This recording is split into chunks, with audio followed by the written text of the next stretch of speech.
Born from the atomic ashes of World War II, the Japanese Yakuza are one of the most ruthless and feared criminal organizations in the world. They claim to be able to trace their roots back to the time of the samurai, but today are involved in drugs, extortion, gambling, and prostitution. The Yakuza exists because the public tolerates to them some level. The Japanese have this word Boryokudan, which means violence group. Violence is a crucial part of our presence. Make no mistake, the Yakuza will kill people. The Yakuza are known to be a very violent organization with a history of brutal attacks, beatings, and killings. Their image is of these noble outlaws that uphold a code of ethics that don't bother the ordinary Japanese person, but if you're in their way or you're not paying the protection money, then you do get killed. A large number of the murders in Japan every year are created by the Yakuza because they're violent groups. Although the Yakuza are a strictly men-only criminal fraternity, women still play a significant role. I don't understand why I exist in this world. People tell me you're filthy, disgusting, you should die.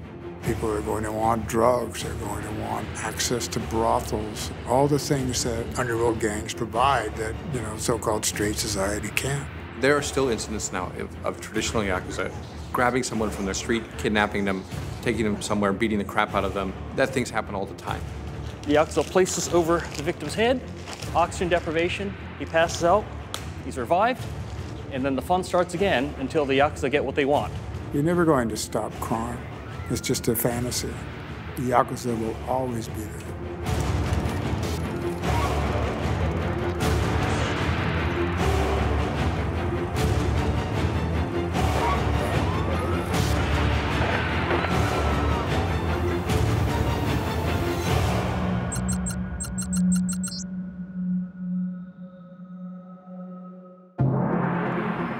The Yakuza are a Japanese crime organization.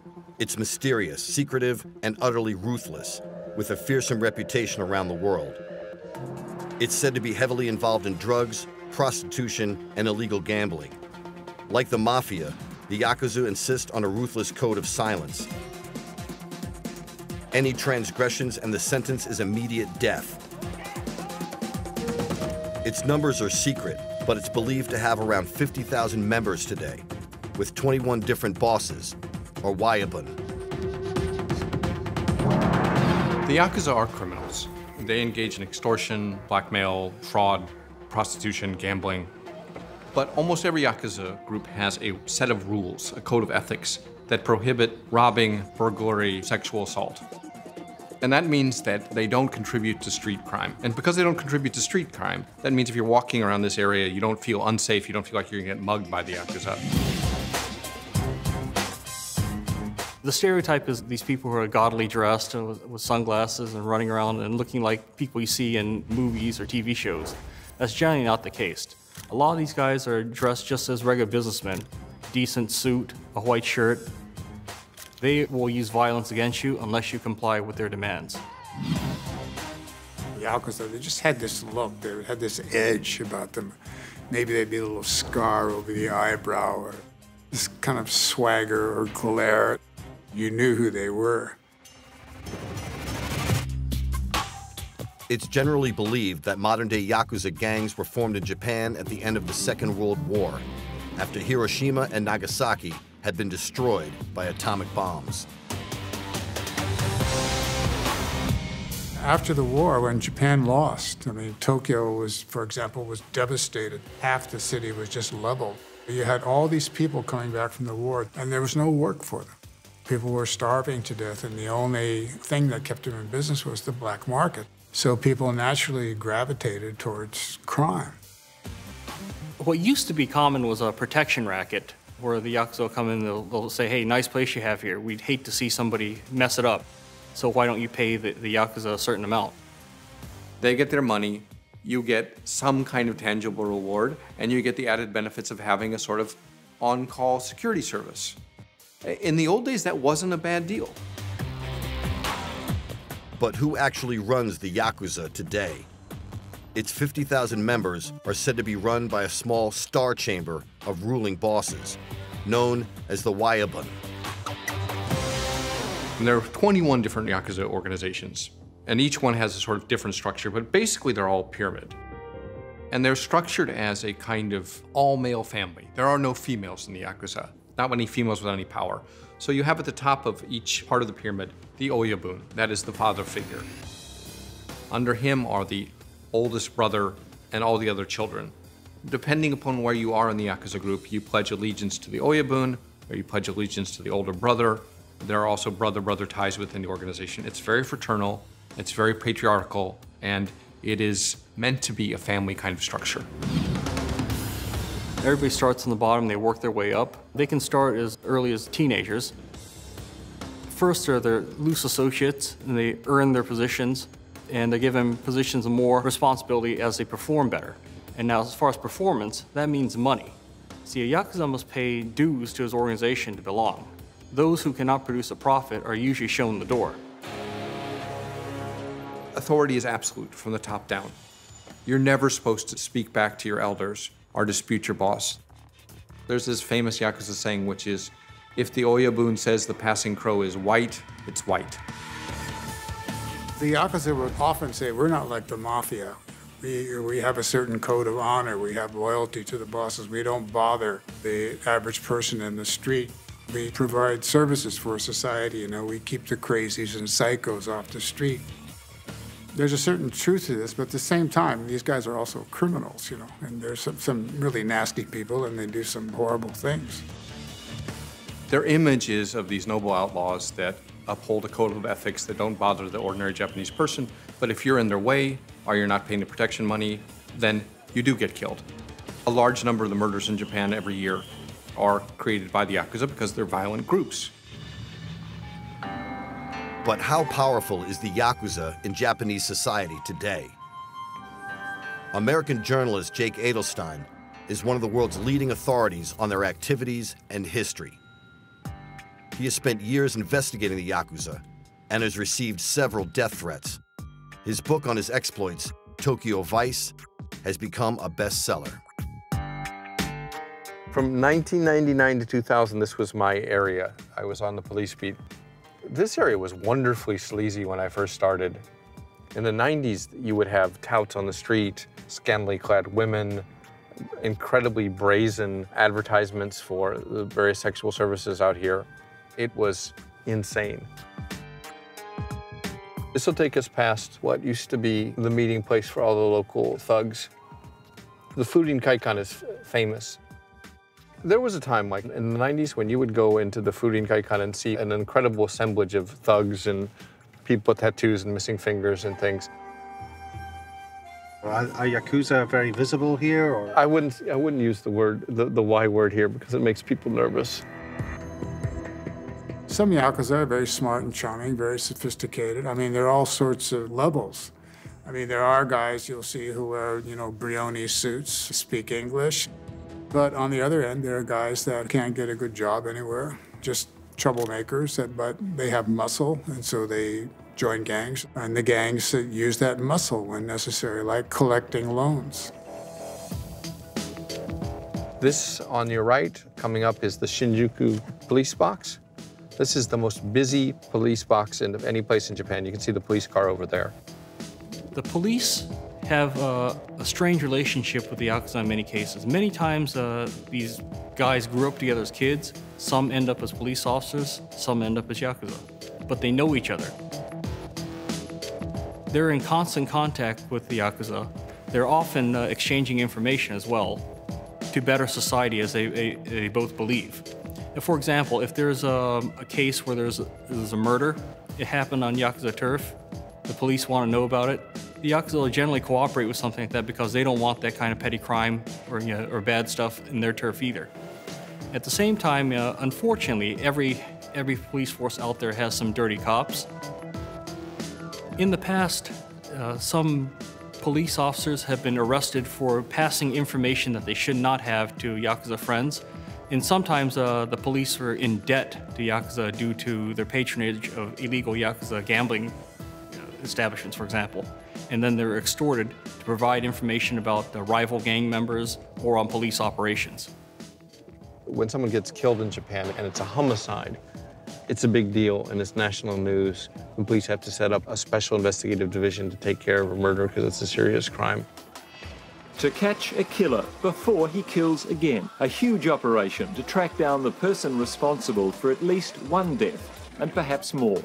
It's sort of a mutual agreement that there are certain areas that the cops will enforce, and there are certain areas that they'd rather have the Yakuza enforce. They will defend their own turf. They will not tolerate petty crimes in their area that gives their businesses or the businesses that are under the protection any kind of negative effects. See these guys all over here on your right?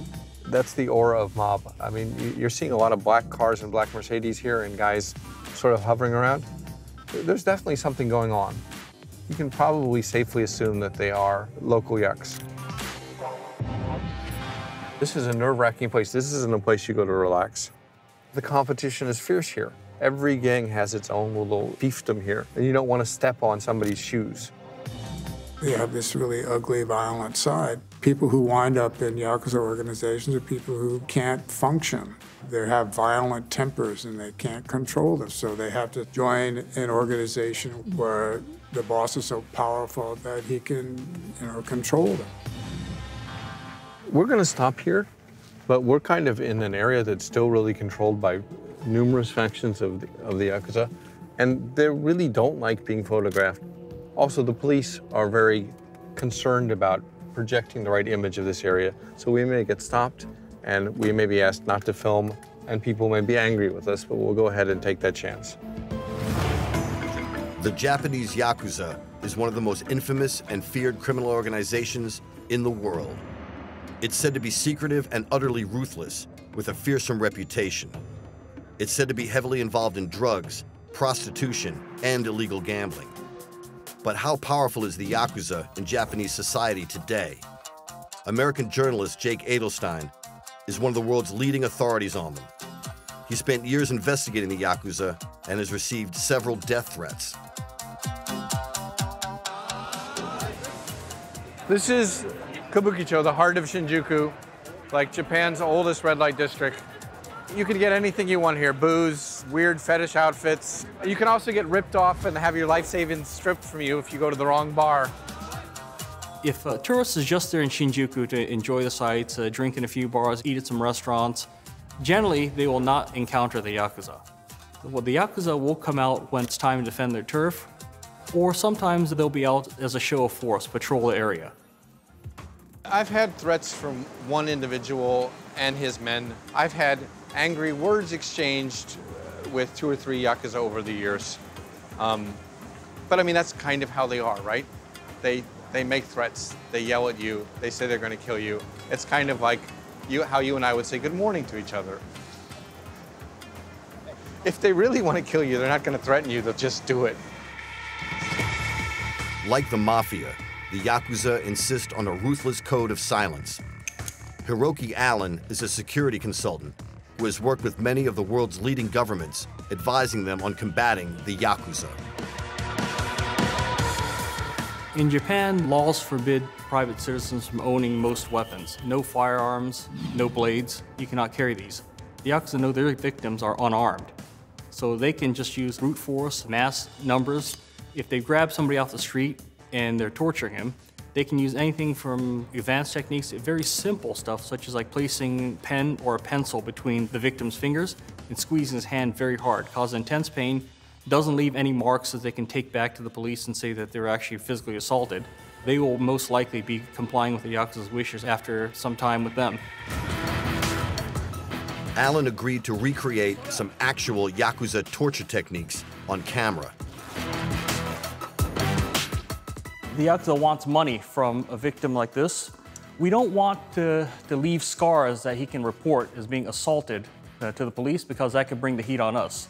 So we want to cause terror, we want to cause pain, and also to get him to pay up. Here's a very common comb. This snapping action into the eyeball causes intense pain, but leaves no external scar. We can continue this for as long as we want until we get this guy to agree to sign the document we want. Over here, under all this, we have a plastic bag. You've all heard of waterboarding, but there's no need to use any water if you have one of these. You come over here, the Yakuza will place this over the victim's head or hold over his face. Oxygen deprivation, he passes out, he's revived, and then the fun starts again until the Yakuza get what they want. He's already angered the Yakuza enough to have them actually take him away and confine him like this. He knows he has one chance to get out of here alive. If he doesn't do what the Yakuza want this time, well, he'll find himself buried in a hillside or thrown into the ocean, and he'll never be seen again. Frankly, the victim has no idea when these tortures will stop, how much more they'll escalate. Just the mere sight of these tools here will strike serious fear into his heart and get him to comply. That's the aim.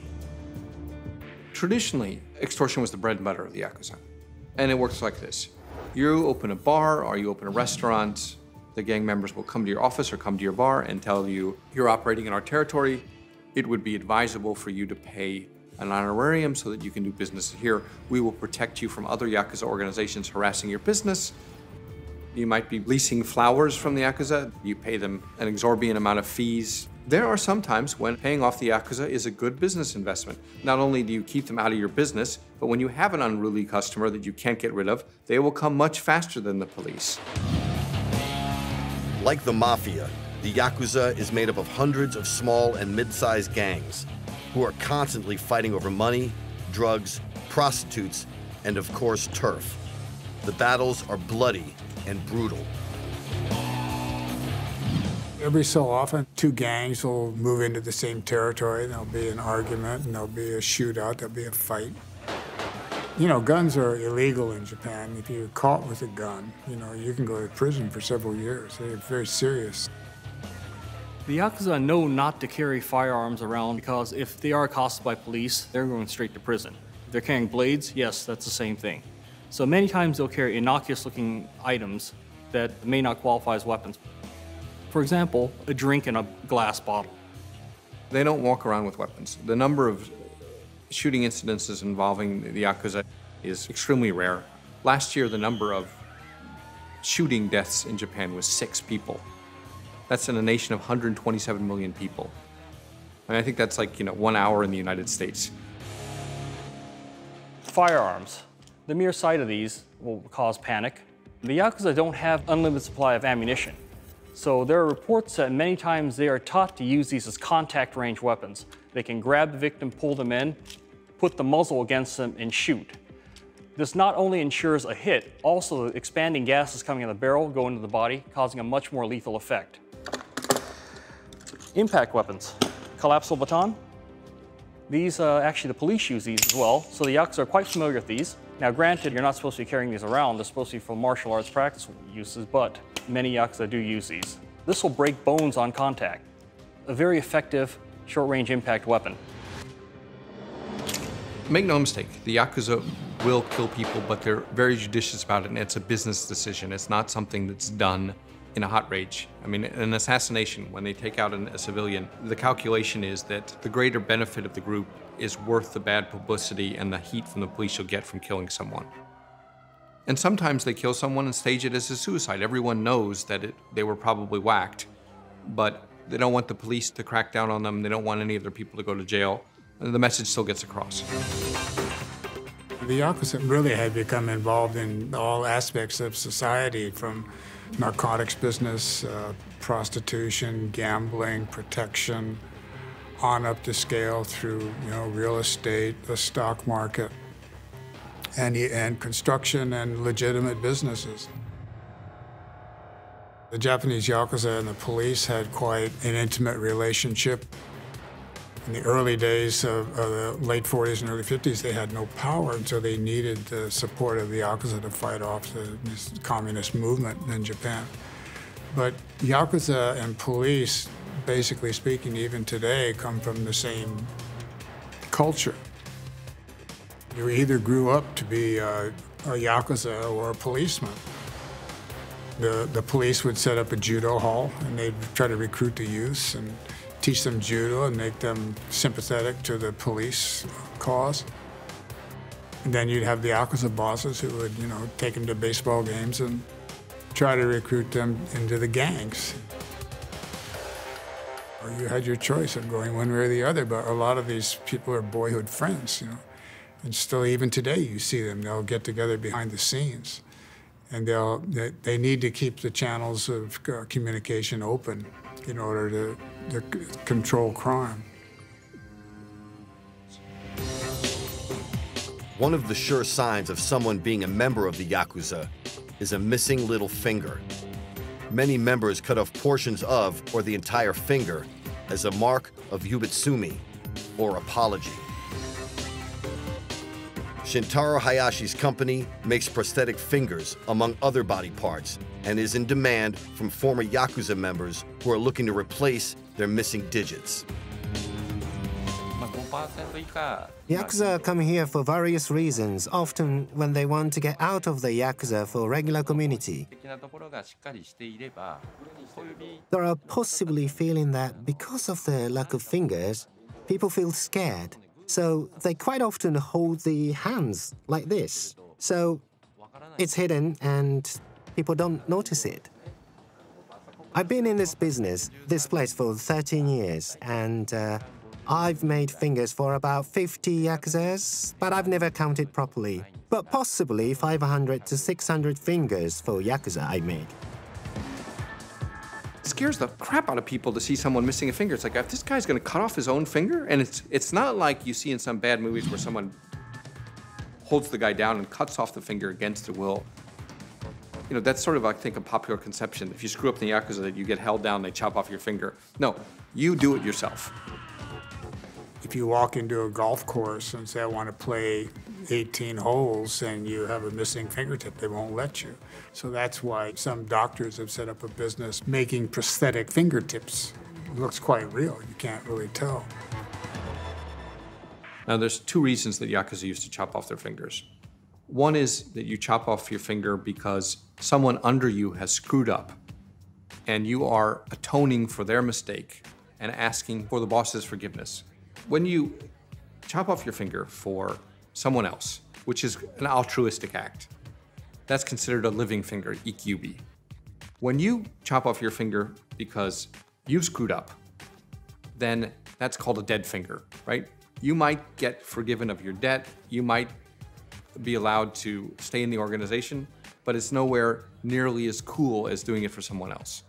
The Yakuza world, that's the ultimate way to apologize. I couldn't imagine cutting my finger off. It takes an enormous amount of courage. There's a certain way that they do it. They take a knife and they'll stick it in the table, and then in one sharp movement, they'll get right at the joint. And if you're really good at it, it's done really fast.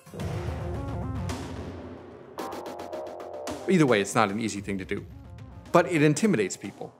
And you know, you're a Yakuza, and someone sees the tats, they see the missing finger, they know that you're probably not afraid of pain, and if they're afraid of physical violence, they're liable to back away. The Yakuza are a mysterious, secretive, and utterly ruthless Japanese crime organization with a fearsome reputation around the world. It's said to be heavily involved in drugs, prostitution, and illegal gambling, and like the mafia, insist on a ruthless code of silence. Any transgressions, and the sentence is immediate death. Tattoos are a way of life for all Yakuza, denoting both their life stories and their positions within the complicated hierarchy. Mr. Horyu has been inking Yakuza members for many years. We have a long history of tattoos and a very special, peculiar kind of design with color and also patterns. It has very unique position in our culture. Traditionally, when you get tattooed, you were saying goodbye to the civilian life, because Japanese really discriminate against tattooed people. So you're sort of saying, to hell with being a normal person, I am dedicated to this organization. So that's one meaning. And often, young Yakuza would have the name of their organization tattooed on their body, sometimes even the name of their oyabun, their Yakuza father. That's corporate branding taken to the extreme, because once you have your organization tattooed on your body, it's very hard to change jobs or organizations. The tattoos are a sign that you belong to a certain gang. You have a certain design, a dragon on your back. It's a very painful process. It takes quite a while. It's another kind of rite of passage. Traditionally, the tattooing was done with blunt needles and literally gouging into the flesh so deeply that it destroys the epidermis. It's painful. There's a lot of blood. And by getting a tattoo, especially an ornate tattoo, you are showing the world that you are a tough guy. This is how much pain I can endure. And other Yakuza, seeing the depth of your tattoos and how finely colored it might be, are going to assess, wow, this is someone who can take a lot of pain. There are a lot of establishments that won't let Yakuza in. Public baths, golf courses, some restaurants, nightclubs will have signs out there that say no Boryokudan allowed, which is kind of ironic since in many of those cases they're owned by Boryokudan. Shoko Tendo is the daughter of a high-ranking Yakuza boss. She has seen the organization from the inside out, and she doesn't like it. We had people coming into our house with tattoos or without a little finger. My father himself had tattoos too. When I saw that guests called my father Oyabun, basically boss, I realized that at quite an early age, he was a member. If you are a Yakuza wife, your man calls you Mrs. They appear to kind of be nice to you, but that tradition works out only when your boss is with you. The Yakuza's loyalty is to his organization above all else. If it means offering up his daughter or a family member to pay back a debt, he doesn't think about it twice. He looks at his organization ties as being more important. Yakuza view women as commodities, something to be traded, something that has value. They don't look at them generally as human beings. When Shoko was 16, her father owed money to another Yakuza boss. A proposition was then put to her. If you want to pay off your father's debts, then you know what will be required. It was unspoken, but of course he was implying that I would have to be his mistress. I knew that my father's debts were quite a lot, and that's not something that he could really fully pay back. So I really didn't want to become his mistress, but I had no choice. He was treating me as if I was his possession, and he also got me on drugs, and he was just trying to control me. But he also knew that he couldn't have my feelings, and he was frustrated. That's why he was so abusive with me.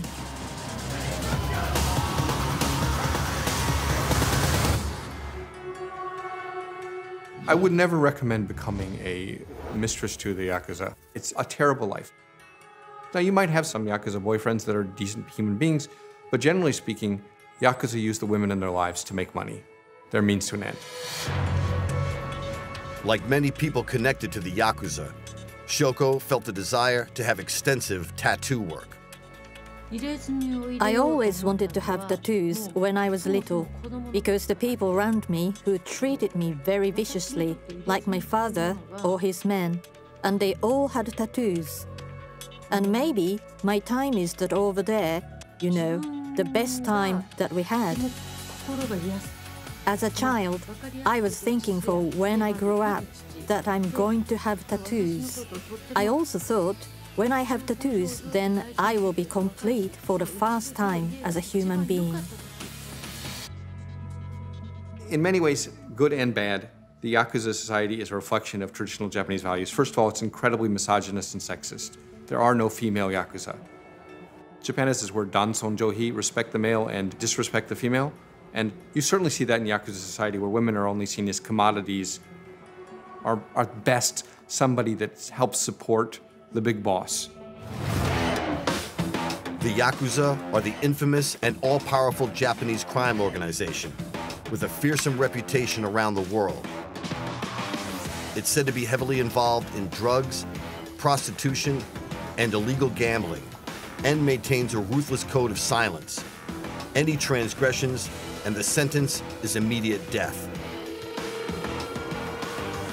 It's believed to have around 50,000 members today and about 21 different bosses, or Wayabun. Yakuza members are notoriously media shy. They rarely give interviews and hate being filmed or photographed. However, we got one member to agree to talk to us, provided we don't reveal his identity in any way. We are regarded as a necessary unit of society. I'm in the middle rank. I have been in this business for nearly 20 years. We have our own belief or faith. If the seniors give us order, we do as much as possible and follow this order. Always the danger or a threat is being around day by day, and I sometimes just seek for the danger by myself, to step into it, to get it, but I do it. It's very hard to identify Yakuza on the street these days because there's pressure from the police, so they're being forced underground. The Yakuza have generally made a lot of money from extortion, prostitution, gambling, and they're also taking protection money from a lot of the businesses in their area. I think the current estimate of Yakuza numbers is close to 40,000. That's probably downplaying the number that are still in business, but the police have done a good job of driving lower-ranking members out of the business or into jail. It's now over a week since the head of an 11-year-old boy was found outside the gates of a junior high school in Kobe. The number of official Yakuza keeps going down, but crime keeps going up. Somebody's committing the crimes, and just take a wild guess, and I would say that these are former members of Yakuza groups that are working as freelance or working in a different capacity. It isn't easy to be a proper member. There are several years of being an apprentice with a trainee kind of status, then to be recognized and to be received as a full member and go up the hierarchy.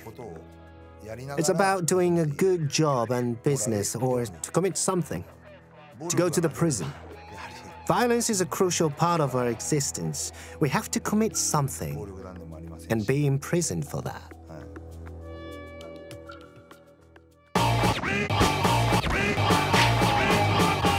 Despite being secretive and camera shy, the Yakuza feature heavily in their own comic books, which are on sale to the public. They depict their history, as well as news of recent events, arrests, and even deaths. So this is a Yakuza fanzine. It'll tell you what's happening in the industry, who's moving up, who's moving down. This is a picture of the Inagawa Kai. Notice they're all in their traditional Japanese dress. Everyone knows the head of the Yamaguchi-gumi. It's not like these people are unknown. So if you look at the table of contents here, there's interviews with members of the Inagawa Kai. There are letters from people in prison. There's a quick roundup of who's been arrested. So you can see if your buddy's in jail or not, or when he might be getting out. It must appear as kind of insane, right? This magazine itself has 221 pages. Imagine going to the bookstore in the United States and buying, Crips Monthly, which would give you, 200 pages of what's happening with the Crips. People who are reading this stuff are the same people that read historical novels in Japan. I mean, it's your middle-class, white-collar salaryman, or maybe blue-collar guys as well. They're reading it and they're thinking about a time when if you had guts and brains and daring, you could be a successful gang boss and that people would admire you. Manabu Miyazaki is a writer who's long been a figure connected with the Yakuza. He has always denied being a member, but the rumors persist, and he's become what he calls a freelance Yakuza in Japan. He explains the importance of the sake ceremony within Yakuza circles. Because the Yakuza is a kind of imaginary family, ceremonies are very important for the Yakuza. Because doing this ceremony establishes the relationships of the person. to not ever be betrayed. So in a way, he cannot get away from the Yakuza community. For that reason, they spend a lot of money to conduct the ceremonies. And half the sake confirms the relations. And make a strong pledge. Miyazaki explains that when you're in or associated with the Yakuza, it's a dark, dangerous business where you always have to be watching over your shoulder. To illustrate the point, Miyazaki himself was shot in a gangland attack in 1986.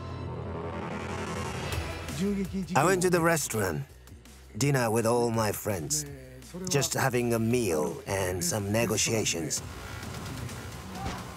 Then the hitman came in and shot me. One of the bullets hit my body. When I was shot, I just felt hot. Not much pain, actually. Then it gradually came. These last 30 years have always been tense. I cannot be relaxed at any moment. You have to stay alert to stay alive. So when gang war escalates, it can really escalate into a bloody mess. But the Yakuza exists because the public tolerates to them some level. So when you start having shootouts in the streets and innocent people get killed, that results in stronger laws, police crackdowns, lots of arrest. So it's bad business to have a gang war. And as the Yakuza become more financially savvy and laws in Japan have changed to make it so that the top dogs can be sued for any crime committed by the lower level Yakuza things, they're less prone to use violence because it's costly. Many times the Yakuza will use an indirect approach to get their message across. So instead of attacking the actual principal, they'll attack a close family member, someone who means a lot to them, to send a message.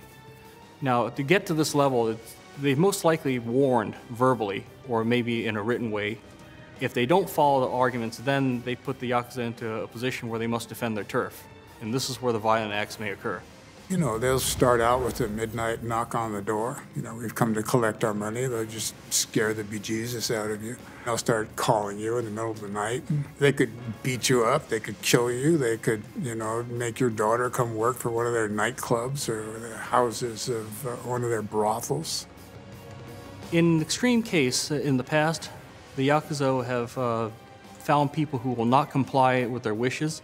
So in order to make an example out of them, they'll send guys out to grab them, put them in a car, take them to a remote location, and torture and kill them. The Yakuza are the biggest and most powerful Japanese crime organization. They are extremely secretive and utterly ruthless, with a fearsome reputation around the world.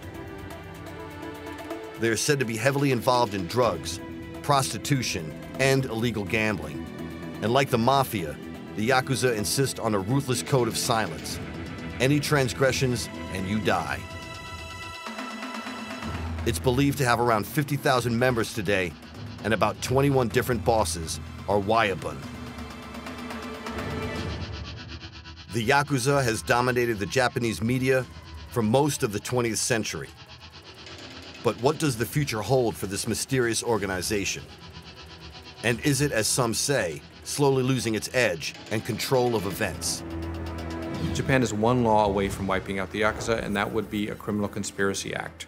A Criminal Conspiracy Act would allow the Japanese police to seize the property of the Yakuza bosses, take down their offices, take down their businesses, take away all their assets, and put everyone in jail.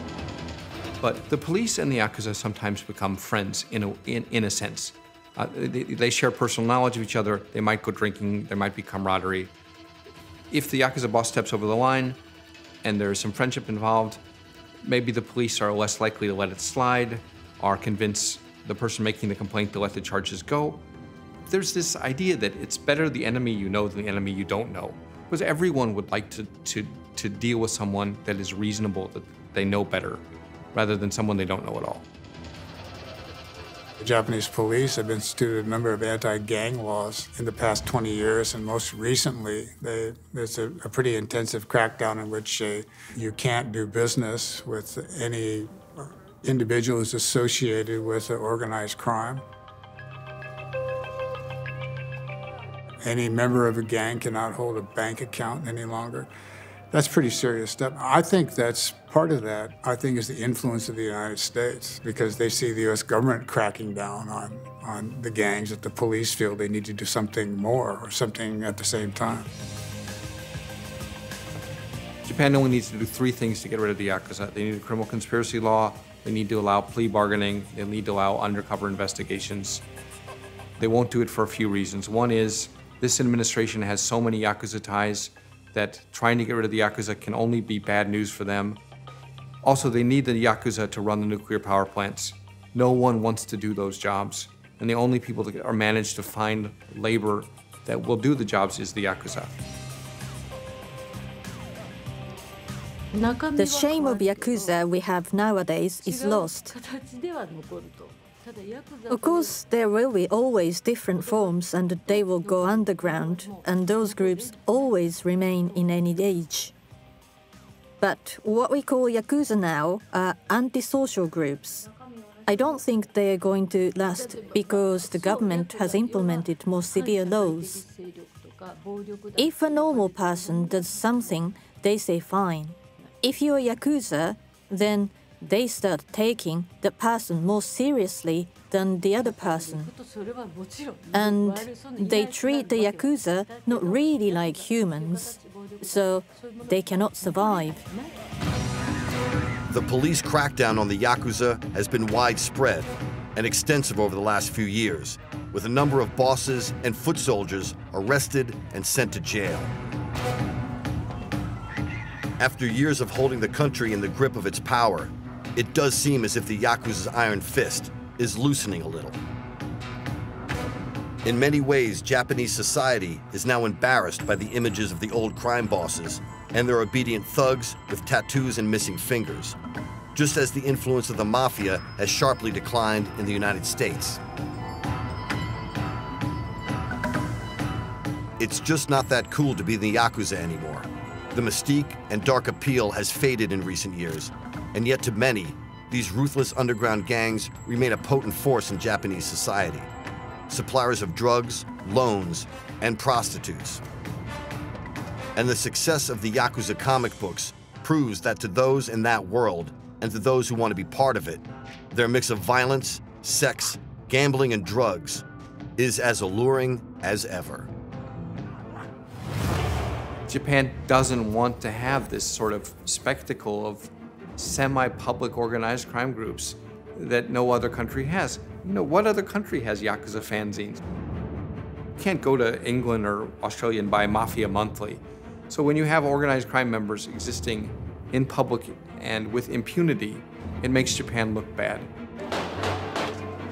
The Yakuza will always be there, whether they're as members of formally organized groups or in some other form. I mean, there'll always be criminals in every society. To catch a killer before he kills again. A huge operation to track down the person responsible for at least one death.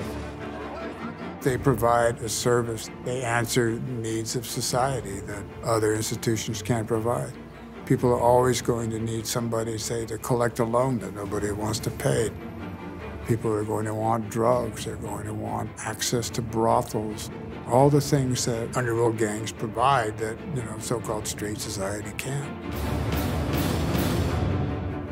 The Yakuza would like to survive because they don't know any better. I mean, you take a guy who's in his 30s or 40s, who's tattooed, he's missing a finger, what the hell is he going to do in Japan? The number of Yakuza that are successfully integrated into society after leaving the Yakuza are less than 10%. The number of successful cases that the police can claim of reforming Yakuza is abysmally low. And that's going to be a real problem for Japan. Technically, they've reduced the numbers by half of what they were 4 or 5 years ago. But where are these Yakuza going? What will they do? When they get out of prison, what jobs will they find? And with no discipline and no organization to go to, they'll probably turn to violent crime because that's all they know. You're never going to stop crime. It's just a fantasy. Always be there. The Yakuza will always be there. Despite constant media speculation about their future, the Yakuza remain a dominant force in Japan today. According to police estimates, the number of members is said to be half of what it was. But make no mistake, it still has a very real presence in cities like Tokyo and Kyoto. And it still has its fingers in all types of crime: extortion, gambling, and prostitution. But as the Japanese government cracks down on them, many former Yakuza members released from jail find it hard to live a straight life, often returning to crime. The Yakuza have a long, dark, and violent history, and like the mafia in the United States, are ingrained in the very fabric of society.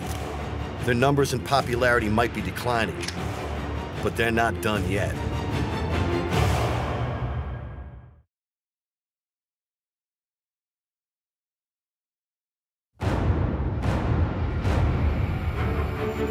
The Nazis and the occult, the hidden influences that ran deep through Hitler's race for power, are now revealed.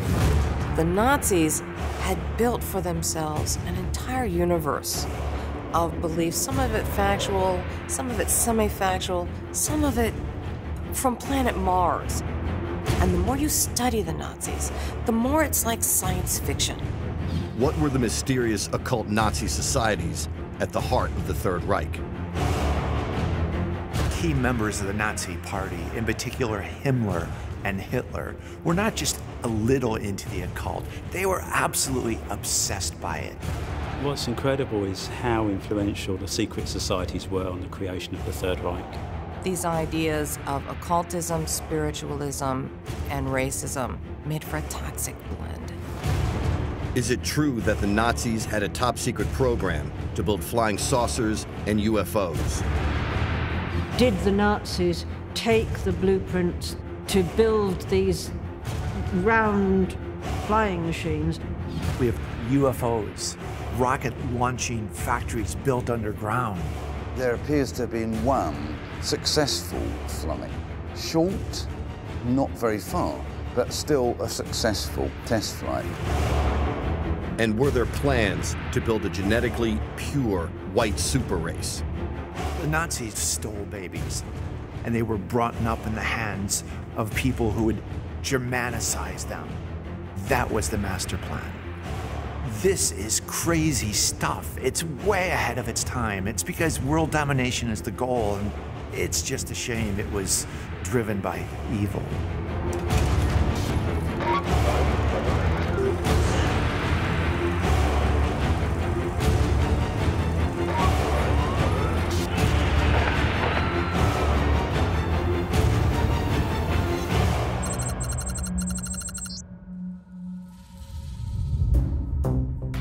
The Nazis were a powerful, dominant force across Europe and North Africa in the mid-20th century. Led by the charismatic Adolf Hitler, they rampaged through country after country, leading to the greatest conflict this world has ever known, the Second World War. But behind the huge parades and overwhelming military power, the Nazis had a strong belief in ancient mysticism, magic, and the occult.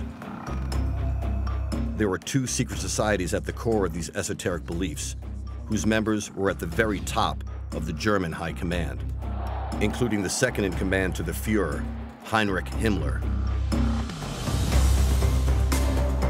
So Himmler had a vision of having a center where men could come and become true Germans, really the sort of Aryan race that he had envisioned. It was melded to the idea that this was their destiny, tied up with the old Germanic gods demanding that they do this. This was a monument to the Völkisch beliefs that founded the SS. But this just wasn't textbook stuff. They were meditating. They were having seances. This is where they learned how to be the Germans of the past and the Germans of the future.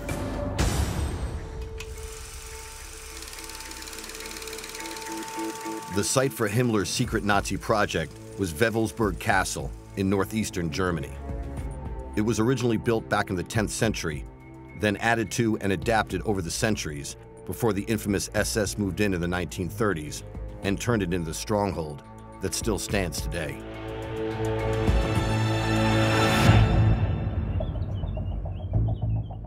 The plans for Wewelsburg Castle was for it to be the center of the Germanic ideology for hundreds of years into the future.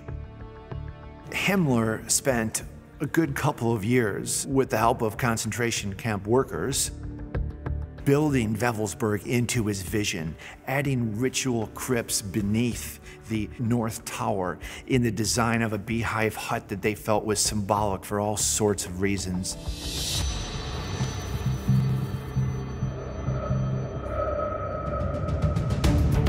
Theo Pymans is a Dutch researcher and historian who is an expert on Nazi secret societies. He believes that Wewelsburg was at the heart of the Nazis' esoteric and occult beliefs. Himmler and his generals needed places for the development of their own esoterical philosophies. The SS had a number of castles, and they called them Ordensburgen. Translation of that is castles of the order. And each castle would have a specific function in order to train the generals and the high officers of the SS. But this castle was the premier Ordensburg, the premier castle of the order, and only a select few would come here. The Nazis used Wewelsburg as a training center for elite members of the SS. Around a dozen or so high-ranking officers would spend time here, immersed in secret rituals, pagan worship, and paying homage to the sacred northern gods. Wewelsburg Castle was the home of the ultimate secret society. The SS was the ultimate secret society. Their very symbol. A lot of people think it's just a fashionable design for SS. It's a rune. They took classes in runes. They took classes in these beliefs. This is where you would come if you were in the upper echelon of the Nazi party and you were being groomed for bigger and better things. This is where the rituals would take place. I mean, this is not a place they created. This is a place they modified. Everything about Wewelsburg is symbolic and is designed for the elite of German society. Had Nazi Germany won the war, Wewelsburg would only be a small part in a huge complex of what was to be the ultimate training school of Himmler's esoterical SS. This was not to be a training school for the soldier, this was a training school for the elite of the SS. This whole concept of striving for the higher man, the more evolved man, and they didn't just mean on the physical level, they meant literally on the psychological level. And they believed that through using these various techniques, they could raise the human race to a higher level. All of the rituals in Wewelsburg Castle was basically to instill this military, regimented ideas into their heads that they obeyed orders, they obeyed the Führer, they had no thoughts or feelings of their own. They were in themselves each the perfect Aryan warrior. We have one eyewitness account of a person who is inside this castle, who stumbles upon a room, who inadvertently opens the door and sees there 12 of his SS generals sitting there in strict silence and meditation. It's one of those rare glimpses that we see what Himmler really was about. So these people were thought leaders, but they were also really into ritual, and that ritual included things like seances and included different ways of communing, whether that be drugs or just ordinary rituals to try to access information from other realms.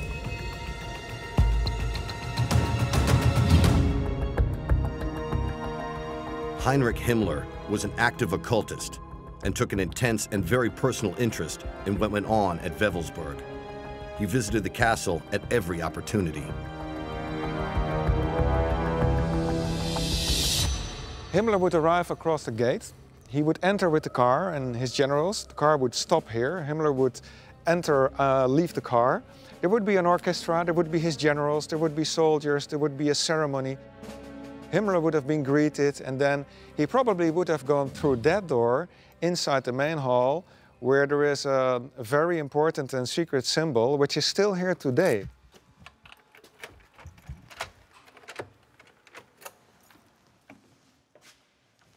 The inner core of the SS was always very secretive about what it did here in this hall in the castle of Wewelsburg. And even today, we don't know for sure what it was that they did here. We have a slight inkling, and that has to do with the symbolism of the number 12. There are 12 pillars, and there are 12 Sieg runes. So we may assume that the group that gathered here would be 12, including Himmler, making it 13, the unholy number 13. The most sacred symbol to the SS was the black sun, which they worshipped here at Wewelsburg. The sun is represented by the wheel shape on the floor, which gives off a purple afterglow. The black sun comes from the idea of the hollow earth. Within the hollow earth, there is a power source, because without an external sun, you can't grow crops, you can't survive. Some see the swastika as a symbol of the black sun, of the energy, this black energy. It's the antithesis of the sun. So the mindset of the people in Germany around the start of the 20th century, when these societies were being formed, is really no different than it was anywhere else in Europe. For about 50, 100 years now, there's been a slow buildup of interest in the occult and interest in the people who can talk to other realms, and that information was actually quite credible. Downstairs under the main chamber is a crypt personally designed by Himmler himself to his specifications. It was here, it's thought, that the most intimate and powerful secret society ceremonies took place. This space is the crypt beneath the North Tower in Wewelsburg, and this was to be Himmler's center of the world. Now, had the Nazis won the war, we could only imagine what kind of rituals they might have held here.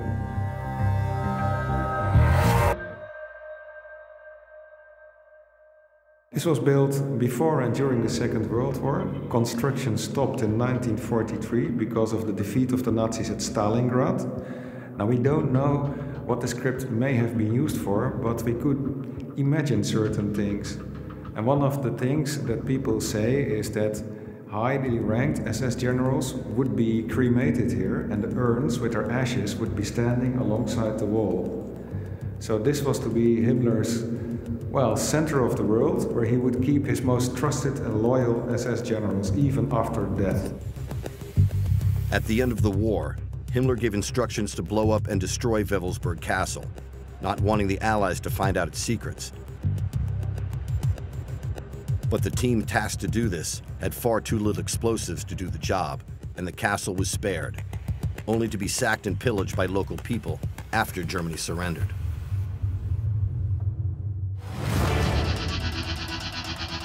The Nazis were deep into all sorts of ancient beliefs and occult rituals. They even restored a medieval castle, Wewelsburg, in northern Germany, to house the holy relics that they were searching for across the world, like the Ark of the Covenant and the Holy Grail.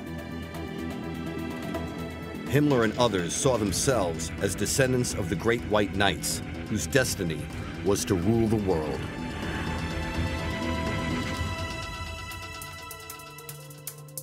Michael Fitzgerald is an author and historian who is an expert on Nazi occult activities and secret societies. He spent decades investigating and researching one of the most powerful groups, the Thule Society, and their activities. The Thule Society was occult overtones, but they were always primarily politically orientated. They wanted to make their racist and nationalist dreams come true through using occult methods, among other things. There was all this foment of a strange romantic mixture of medieval Grail stories, Germanic folklore and bits of science fiction, all melded together with politics and with this huge desire to pull themselves out of this morass of well, kind of stagnation and despair that the German people were in, behind somebody who would be a focus. You're walking a fine line here in terms of occult beliefs and occult societies and hidden and secret societies. When you're talking about societies like Thule, are they secret societies? Yes. Are they occult societies? Are they esoteric? Well, that depends on the society. That depends on what their purpose for existence is. The Thule Society visualized their enemies as dead, and they used this technique to considerable extent. That was their primary thing that they tried to do. Obviously, they also used physical means to try and encourage that, and they did do a great number of murders themselves. The Thule Society members included the ruling elite of the Nazi Party at the time, including well-known philosophers Alfred Rosenberg and Dietrich Eckart. Eckart believed that the material world was evil and it was our duty to escape from it. So he and Rosenberg were very much on that wavelength. They believed in a higher spiritual realm that it was our duty to aspire towards. Their perception of that world was very bizarre because they thought human suffering on this realm was unimportant. This was the realm of illusion. The realm of reality was up there. They believed that their ancestors lived underground and were ruling the world from underneath the ground. Now, when the time is right, they would come back and make their rightful claim to society and rule the world above ground once more.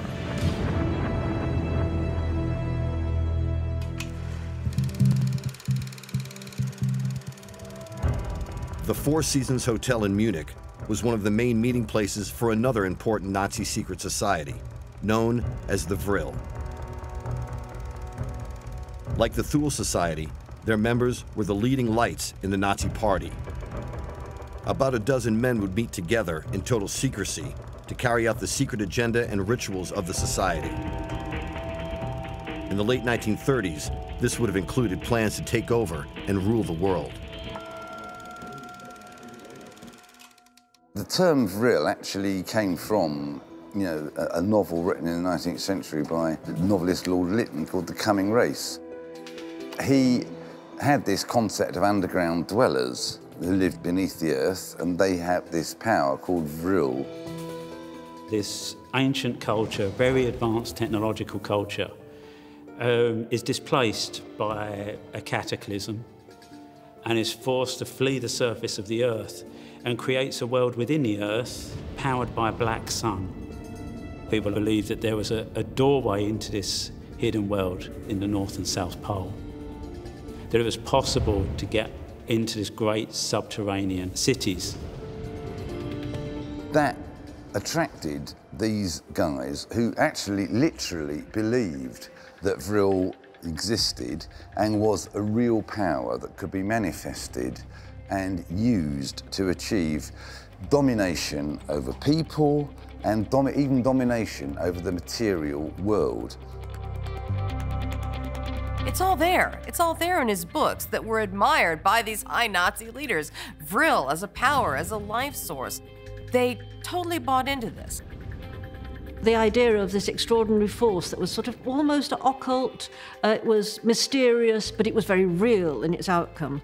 It appealed to the German people and certain thinkers in particular.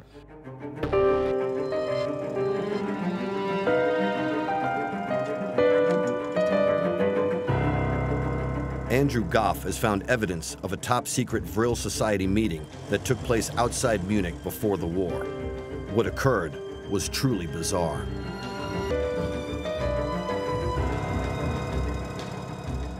So imagine the scene, deep in the Bavarian forest, in a country house. Here, the event that would serve as the genesis for the formation of the most evil society in modern times would be a seance. In attendance are representatives of the elite from Munich, but more importantly, all the secret societies are there. Thule, Vril, Brothers of the Black Stone, and the Black Sun, which is sort of the elite of the Thule society. The atmosphere of the night would have been tense. The ambiance would have been full of anticipation. Just who was going to be this mysterious guest? Who is this? Who is this woman in the black veil? She would reveal that she has been in contact with a planet called Aldebaran, which is 64 light years away in the constellation of Taurus. And she's already channeled information in 2 different languages, one of which appears to be a German Templar script, but the other is ancient Sumerian. And what they present to the group is that they have been given a blueprint for an advanced spacecraft that uses free energy. They would call it virile energy.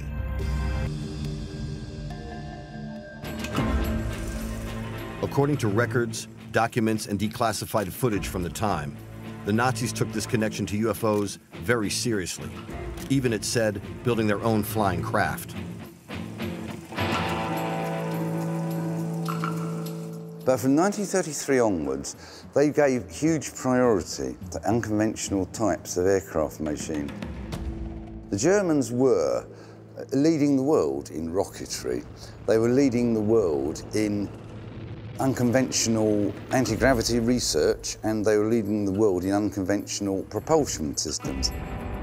There were certainly prototypes, there were plenty of blueprints, and there appears to have been one successful flight. Short and not very far, but still a successful test flight.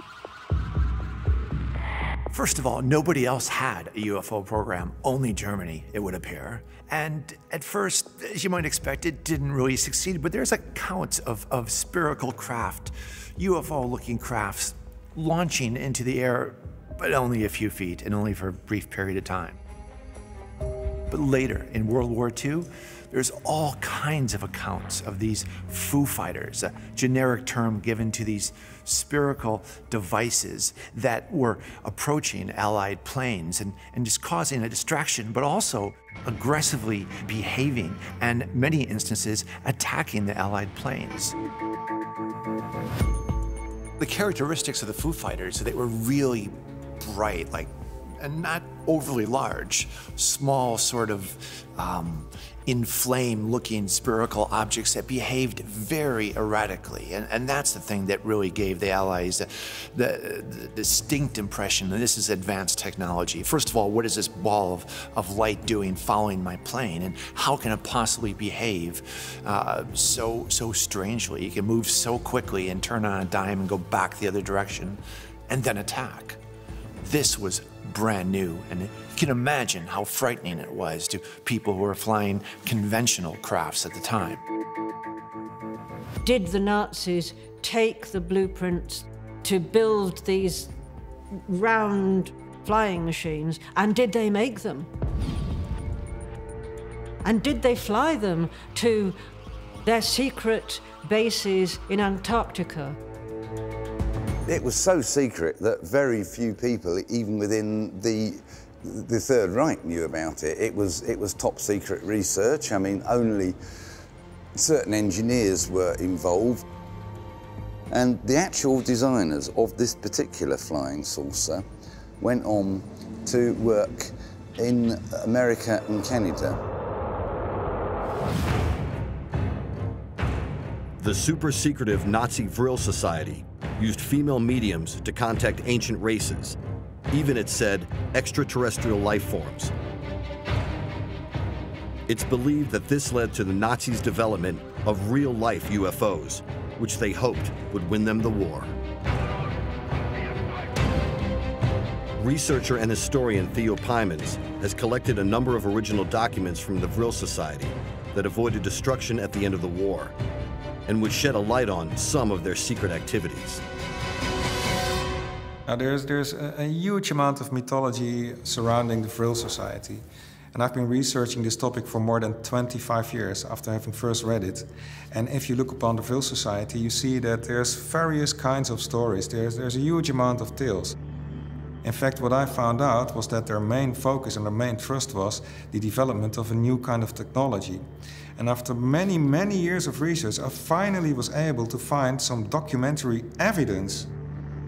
Reading these texts, what became immediately clear that the technology that they describe is a mixture of avant-garde technology but also esoteric thought, which is very interesting. It is as if these people discovered something so new and so different from everything there was before that they could only resort to certain esoteric phrases in order to describe what they had found.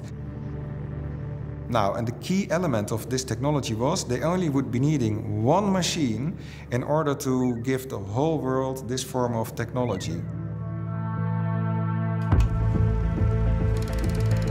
But it wasn't only technology and spacecraft at the heart of the Vril society. It was said that there were female mediums who claimed to channel messages from the extraterrestrials to the Nazis. They had what's now known simply as the Vril women. Apparently there was a kind of inner circle of mediumistic women. There was one called Mariah Orsek, there was one just known as Sigrun, and they were supposed to be rather beautiful. They had incredibly long hair, which, I mean, I'm sorry, I am going to smile because it is mad. They believed that this long hair acted as antennae for them to be in touch with these aliens. There were reports that in one particular séance, these female Vril mediums contacted extraterrestrials from the constellation of Taurus, who gave them, through automatic writing, messages. One was a message in Templar code, allegedly. One was apparently ancient Sumerian writing, and one, which was really quite special, was the blueprint for some form of flying saucer. What was interesting was attending that particular séance were Nazi engineers and people who would seize on that and think, we could maybe make something of this, literally.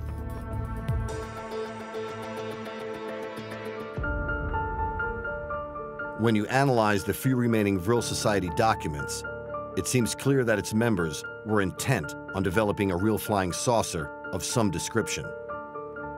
Theo Pymans has unearthed a document from the archives which seems to point to some extraterrestrial force.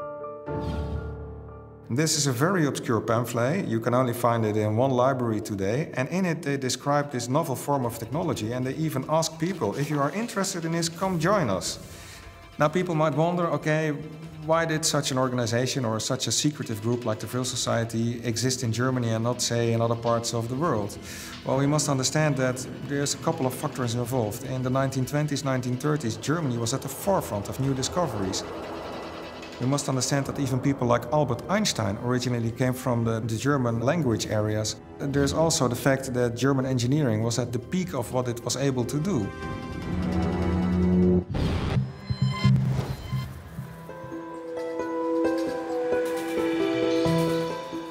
Although most of Nazi Germany was destroyed after the war, there are still some important locations left. One of them is a beer hall in Munich, where Hitler, Himmler, and other top Nazi officials met as part of a secret society. The man in charge was Dietrich Eckart. Eckart was one of the hugest, absolutely devastating influences on Hitler's thoughts. He was the man that not only introduced him to these things, but he got him to take part in various rituals and to develop willpower and to develop the art of magnetism on not simply the ordinary level in which people can be magnetic, but to take it to another level. He believed that he was in touch with the secret chiefs, these kind of beings that were, according to various theories, they might be fallen angels, they might be living underground, they could be even extraterrestrials in some interpretations, although at the very least they were seen as a kind of superior species above human beings. As a result of these techniques, if you want to call them that he was taught, he developed a far greater degrees of concentration, the greater of willpower. He developed the ability to make people change their minds, but not through using rational arguments. He would kind of use a kind of force of, not just merely a force of personality, but he genuinely believed it was a kind of external force that he could control.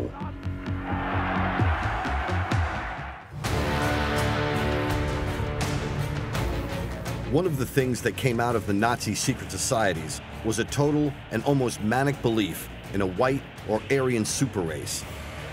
Most people today are aware of the Nazi persecution of the Jews and other racial minorities during the war.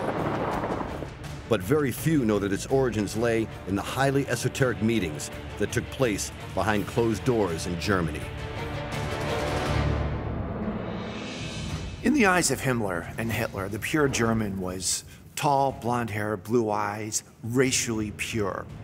And you know, this is the foundation of what became the Holocaust. This was the ancient Aryan archetype that they associate with their society that goes back hundreds of thousands of years and goes back to the lost civilization of Atlantis.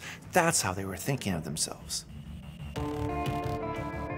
They believed the Aryan race probably went back 10,000 years, that they had soiled themselves by sleeping with lesser races, by joining with them, joining their blood with them, scattering throughout the world, and that they had to come back together again. And that the best place to do that, the place where you found the most of them, was Germany. They are so ambitious, and they see that fertility rates are going down, the population is declining, but they want to do all this stuff. They want to dominate the world. So they create a program, the Lebensborn program, that's all about rapidly developing a racially pure Germany. The Lebensborn program was founded in 1935 and was one of the most secretive projects of Nazi Germany. The plan was audacious and simple: create a white, blonde-haired, blue-eyed master race that would take over the world.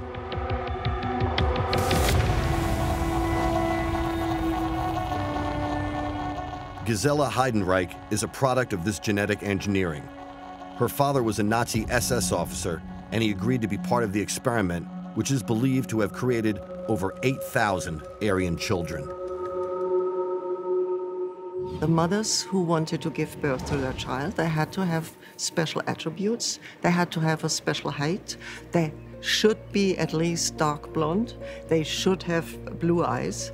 And they should claim the father of their children, even if they were not married, that he was also kind of a Aryan race. As many of the fathers actually were SS officers, so it was very simple, because the SS officers, they would, even if they were not married to those women, they would give them a kind of certification that they said, I am the father of this child, which would be given birth to now. It was some of a special society from the very beginning. So I think even people who had no knowledge about it, they would say, well, something is very sinister about these homes. But it was just like a program for the ideal of the Aryan race. There was certainly an understanding with Lebensborn. They didn't think that it was going to die in 1945. These people thought in terms of a 1,000-year Reich. It didn't stop there. The Lebensborn program also stole babies. They stole thousands of them, mostly from neighboring countries to the north that they viewed were ethnically pure. When they went into Poland and found that many of these children were Aryan-looking, they were taken from their parents, and they were put in internment homes for a while, and they were placed with German families so that they could be Aryanized. It was the same. It was all the same program. It was all called Lebensborn. They still had a stringent selection criteria. The parents, the father, the mother, they couldn't have any non-Caucasian blood. tracing back 3 generations. They couldn't have any Jewish blood. These children were taken away, just robbed from their parents and brought into houses that were developed in many different countries that the Germans were controlling, and they were brought up in the hands of people who would Germanicize them. That was the master plan.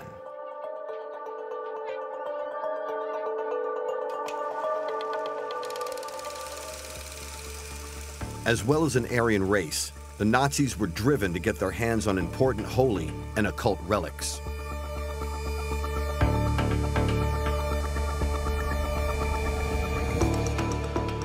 Ross Andrews is an author and historian and an expert on the Nazis' occult plans. He says that Himmler, Hitler, and other leading generals were obsessed with the Knights Templar and their quests for both the Ark of the Covenant and the Holy Grail. He believes that it's possible that the Templars buried those holy treasures in a cave under the village of Royston in Hertfordshire, before moving them to other sites, including Roslin Chapel in Scotland.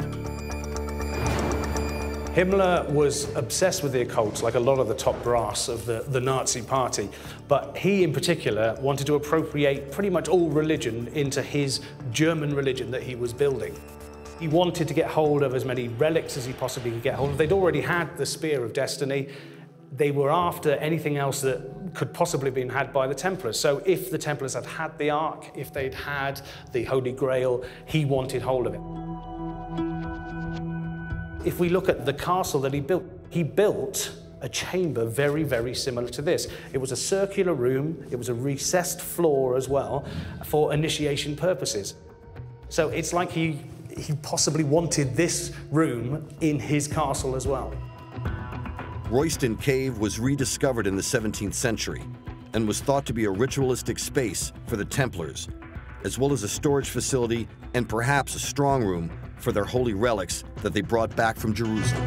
Himmler absolutely loved the Templars. He was great at marketing, to the extent that they would have pictures of the Templars, and on their arms they'd be carrying the swastika and SS symbols. And so they were almost like, for Himmler, they were the pin-up boys for his new religion.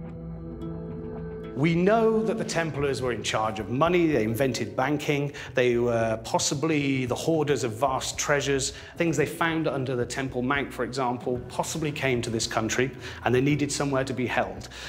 Now, there's a distinct possibility that this room here in Royston was a vault that things were held in before they ended up in Roslin Chapel in Scotland or ended up elsewhere.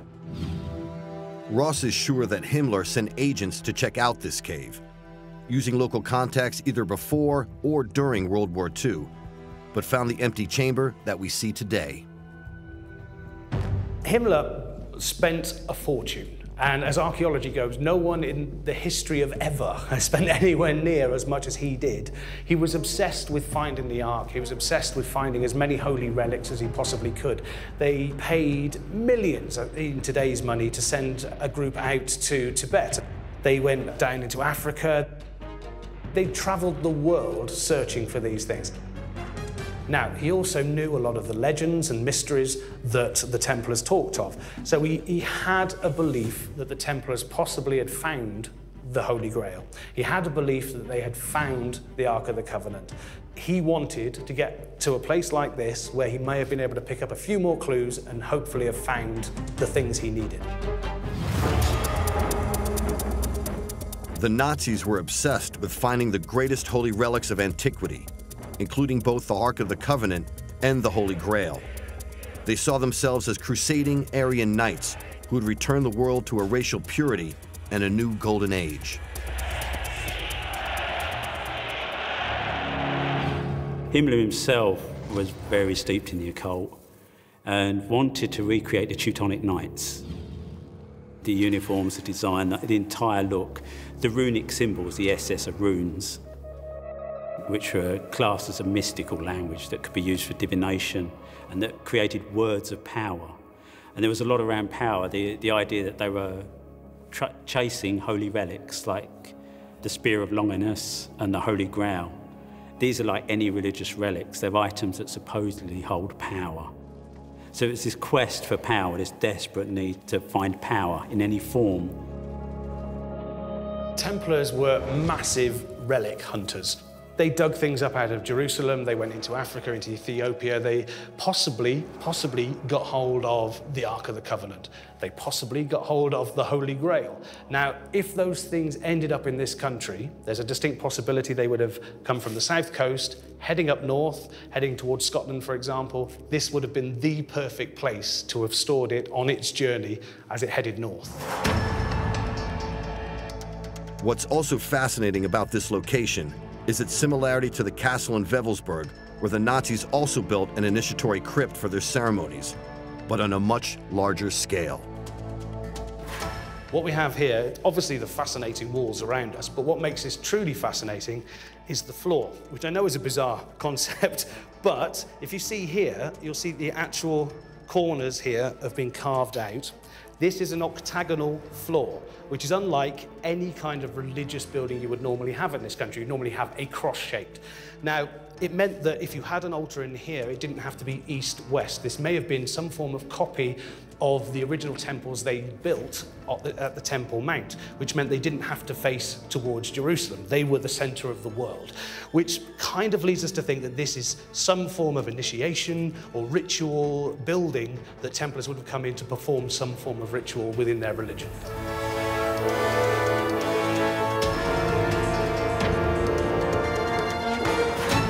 In all of this purity, there's something very nationalistic. There's a national identity that they're trying to protect. This ideal of almost the medieval German Teutonic knight. And they felt that there was a pure Germanic blood that had to be protected. Yeah, Himmler had obviously studied all the mysteries, studied the legends, and to him, he had seen this group of knights. They were strong, they were white, which is one of the most important things that the Aryan beliefs could have had. And he'd seen these people throughout history doing the things that he wanted. He wanted these treasures, he wanted these relics, and to him, he almost wanted to be one of the Templars. Now, if the Templars managed to get hold of the Ark of the Covenant, if they got hold of the Holy Grail, or something that they thought was that, some form of holy relic, it's a distinct probability that it would have ended up here. And it would have been placed in this lower area, and they would have been down here worshipping it. Now, we don't have proof of that. We haven't got photographs. We haven't got CCTV from the Middle Ages down here. But just by using logic, that's the kind of thing that they obviously would have done down here.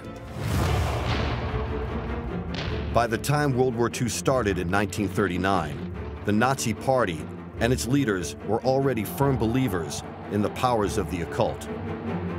Heinrich Himmler, second in command only to the Führer, was intent on turning Wewelsburg into his own vision of a Grail castle, built to house the greatest holy relics of history, including the Ark of the Covenant, the Spear of Destiny, and the Holy Grail itself. Himmler, and to some extent Hitler, ardently believed that if they could possess these almost mythical relics, then the world would fall at their feet and they could rule the world as a white super race, like modern-day Knights Templars. Their secret societies, like Thule and Vril, were wholly focused on that objective, mixing ancient texts and rituals with the occult. The Nazis were far more than bloodthirsty murderers. All these ideas, as crazy as they sound, and there's no justifying them, mind you, but they're the product of almost 100 years of gradual sort of obsession about the occult, and combine obsession with the occult with growing nationalistic pride, and this is what you get. It's a really twisted result from what was originally just an interesting idea about how the world is structured. I don't think those secret societies would have understood how distorted their view was. Their idea of purity and correctness was in fact evil in a way, pure evil. So many of these societies existed for the sole purpose of proving what was termed Ariosophy, what was termed the ideal of the Aryan race and proving that what all those other scientists said was nonsense, that we, the German people, we do go back to Atlantis, we do go back 10 or 15,000 years, and we can prove it. So that is how the occultism, the Aryanism, it all began to play together. It was all playing the same long-playing record. Well, the Nazis found a lot of stuff and stole it. So they've got artwork, statues, relics from all over the world. I think if they'd found something as important as the Ark of the Covenant, the Holy Grail, that would have been announced straight away. And it would have been such a morale boost for the German public, but more importantly, it would have, the morale of the people they were fighting would have just suddenly disappeared. Because how can you beat somebody that has the Ark of the Covenant? This is pure science fiction. I mean, just look at what we have. We have UFOs. We have rocket launching factories built underground. We have stormtroopers. I mean, this is crazy stuff. It's way ahead of its time. It's because world domination is the goal, and it's just a shame it was driven by evil. Behind the huge rallies and military might, Nazi Germany and its leadership were firm, if secret, believers in the occult and its powers. They dedicated huge resources to tracking down holy relics and immersed its leaders in rituals and ceremonies to try and unleash supernatural forces to help its aims in taking over the world. It was a plan that came to a spectacular end in 1945.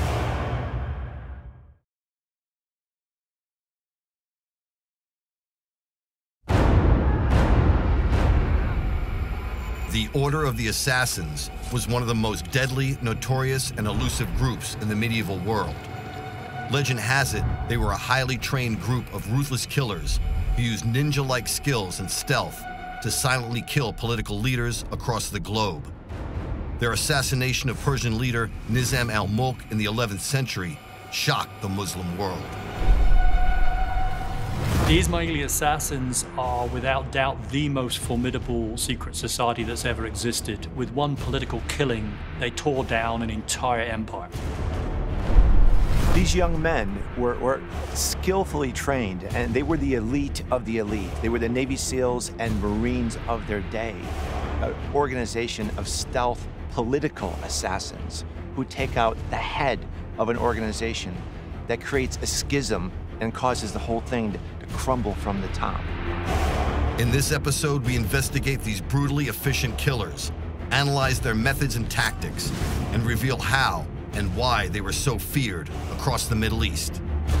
The whole approach of the assassins, I mean, it was replicated grandmaster by grandmaster for a few hundred years. They had tremendous success. In fact, their reputation and successes just continued to grow.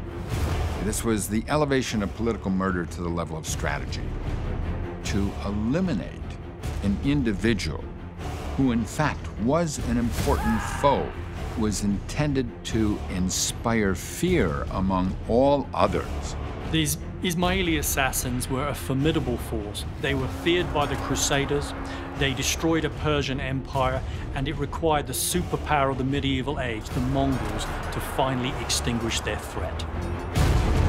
And we look at how their skills and tactics have been passed down and copied by today's Islamic terrorists. The acts may be very, very different. We're talking about targeted political assassination on one point, we're talking about indiscriminate bombing in many cases on the other side. The end is terror. One could say that today's assassins are equally as effective as the Order of Assassins. They're taking out more people, but because of the media, they're having the same impact. They're distilling fear in a nation instantly, but they're having the same effect. Psychological fear is the worst kind of warfare.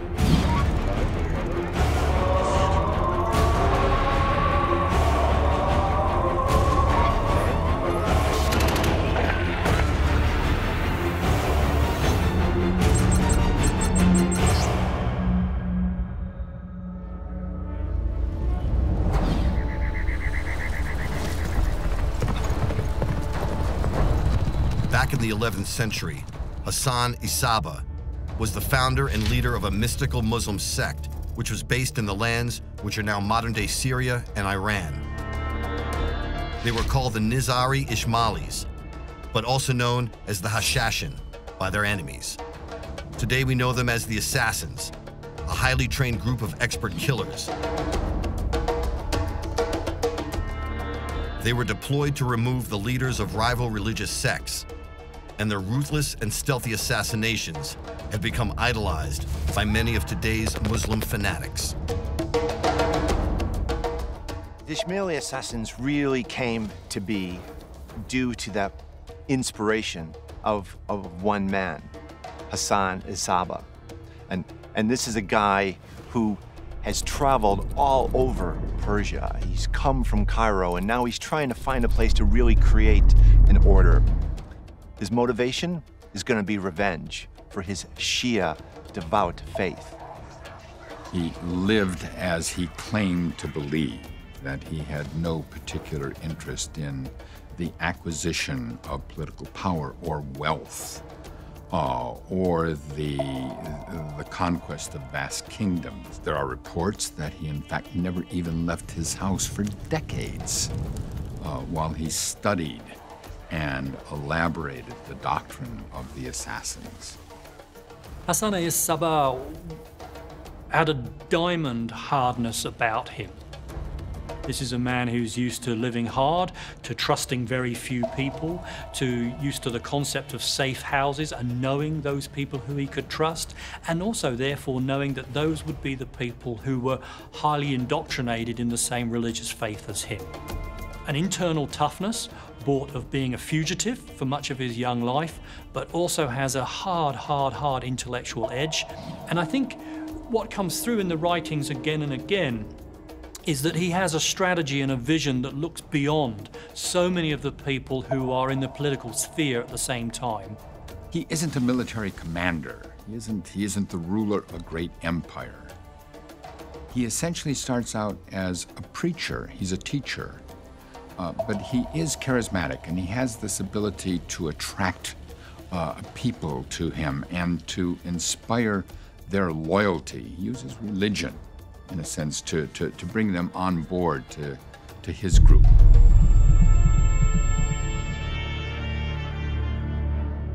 Hassan set up a training facility for the assassins at Almut Castle in today's northern Iran.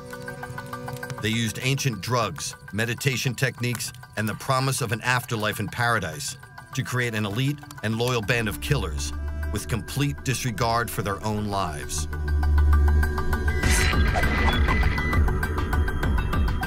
Hassan's a really sharp man. He realizes he doesn't have a huge army. It's not his intention anyway. He wants to be an organization of stealth political assassins who take out the head of an organization that creates a schism and causes the whole thing to crumble from the top. Clearly, this force would have been regarded as a special, an elite unit or an elite group.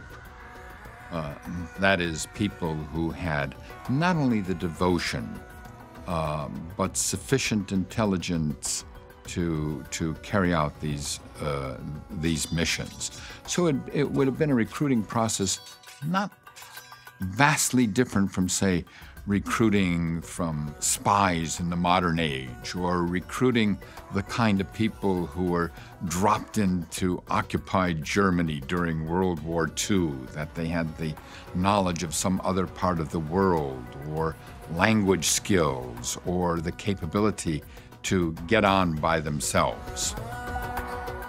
It's the prototype for James Bond. You know, you're not going to go in there with a big, loud, marching army. You're going to go in there very subtly and become trusted, or at least not seen. And then, when the time is right, you're going to make your move. There is no doubt that the assassins themselves within the Ismaili structure were an elite. These were not cannon fodder. These were people who underwent specific and specialist training. These were people who had reached a very high level in terms of their theology as well, and in their understanding of the Ismaili creed. These were people who were identified within the organization with specific uniforms when they were on guard duty for the Grand Master. Of course, when they were on active duty for assassination, their task was to blend in. The assassins were highly trained killers. They were trained to have the ability and skills to disguise themselves and blend in seamlessly in public places, making them lethally effective and almost impossible to detect. Surviving a mission was considered a deep dishonor, and it's said that families rejoiced when they heard their assassin sons had died, having completed their deadly acts. The myth of the assassins grows out of their spectacular killings. The fact that they suddenly appear out of the crowd, have not been seen, have not been identified, make the killing, and then wait to be killed by the guards of their target. When they were doing an assassination, they liked to do it in the broad light of day in a very public place, preferably a mosque or a church. The men who were sent out as assassins were the men who had passed through each tier, each level of esoteric understanding as we know it, and had passed through each tier until the Lord of the Mountain felt that they could be trusted with that sort of duty. But even the lowest initiate had to have that kind of absolute obedience. It was intended to inspire fear among all others.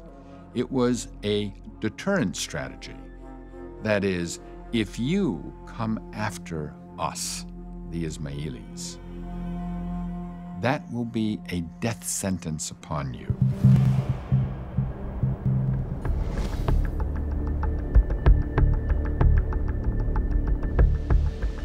The assassins didn't have a country of their own, so they took over castles and fortresses in strategic positions across what is today's Syria, Iran, Iraq, and Jordan, creating a formidable defensive arc in the region. Historian James Watterson takes us on a tour of one of their ruined sites near Amman in Jordan. I mean, a castle's strength only becomes important if you really want to batter your way into it. But for the Ismailis, you know, a wall as thick as this, it really didn't matter, because when they obtained their castles, they obtained them through subterfuge. They sneaked their way in, so to speak. The method that Hassan chooses to get Alamut in modern-day Iran, ancient-day Persia, is quite indicative of the strategy he would use in his order of assassins, and that is he kind of infiltrates the local community, and then he makes a proposition to the owner of the castle saying, I will give you a large sum of money, but you need to get out or else. This was an offer that could not be turned down, because when he looked around, he found that there were Ismaili communities popping up all around him. Essentially, it had become a colony of the creed, and the owner of the castle, well, you may as well up and sell, because they're coming for it anyway. Hassan was a brilliant tactician. He very slowly set up. He would go to the highest mountain, the higher the better, the more inaccessible the better. Because what he was trying to hold off was an army 1,000 times of what he could ever raise. And so he was using every tactic in the book to try to hang on. And what he ended up building was a series, maybe a dozen of what we know, in that same arc, that same Shia arc that exists today, from the northwest of Iran, across Iraq, and into northern Syria. The Nizari's Ismaili assassins would always have looked for a castle that was on a high natural peak, because you've got every advantage of being so much higher than your enemy. That's what it's all about. It's not just the build of the castle, it's also the fact that this natural environment puts you up high. It's on solid rock, so they can't dig underneath the walls to make them collapse. It's really difficult for them to launch missiles up at you, arrows, etc., but also you're looking down upon them. You can see your enemy, you can see exactly what he's doing.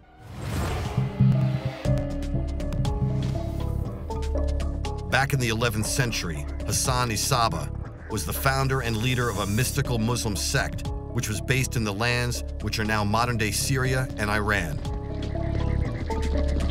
They were called Nizari Ishmailis, but also known as the Hashashin by their enemies. Today we know them as the Order of the Assassins, a highly trained group of expert killers who carried out dozens of high-profile assassinations across the Middle East.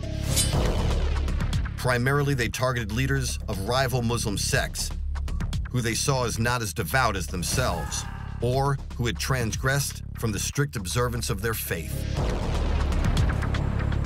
Dr. Farhad Daftari is head of research at the Institute for Ismaili Studies in London and is one of the world's leading experts on the group.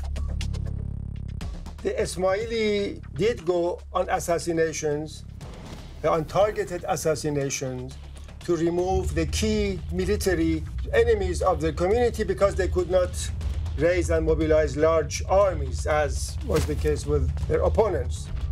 And it was the name Hashishi, which gave rise to the legend, which has it that they use hashish as part of their indoctrination and training. So Hassan is really quite brilliant in his strategy. He recruits young men in their early teens, and they come into the castle and they see, you know, wealth and just the coolness of the order that exceeds anything they've ever known.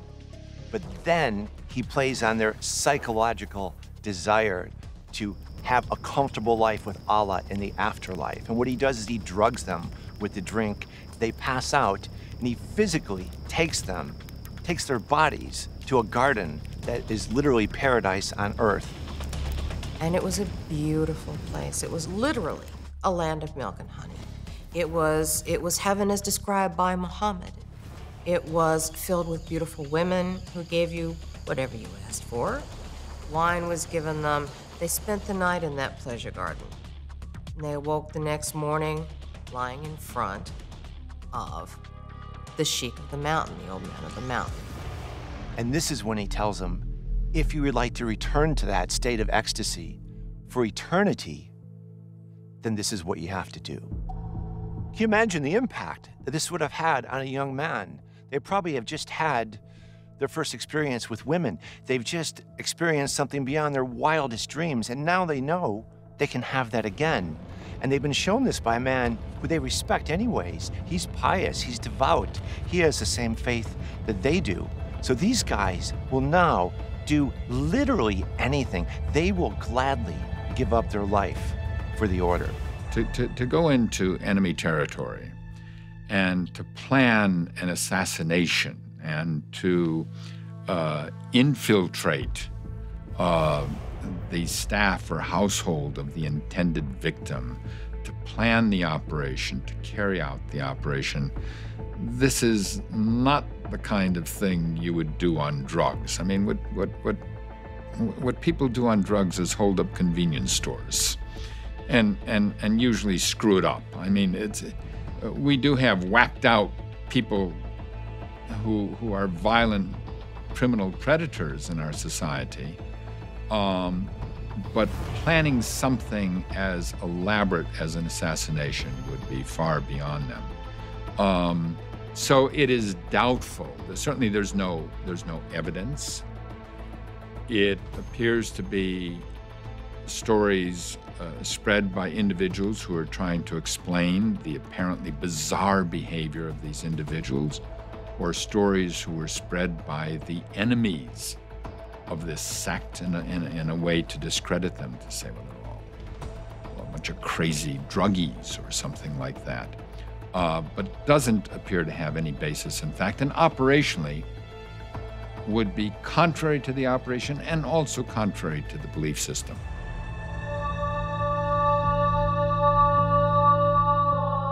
The assassin's reputation for deception and swift kills spread like wildfire through the 12th century.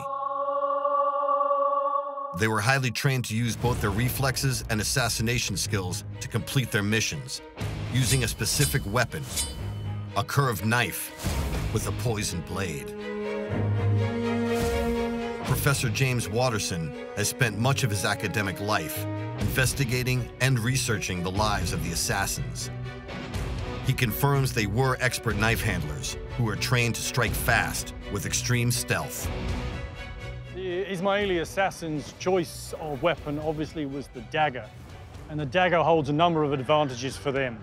They're going to get close to their victim anyway because they don't care about surviving the attack. Also, with a dagger, you can confirm the kill. Sure, it's going to be safer using a sword to be at arm's length, but with a dagger, this is the way that you finish people off and kill them on the battlefield as well. And of course, a dagger is going to be easy to conceal. Our assassins are disguised. They're disguised as holy men. They're disguised as ambassadors. They're disguised as bodyguards of the sultans that they're actually going to dispatch and murder.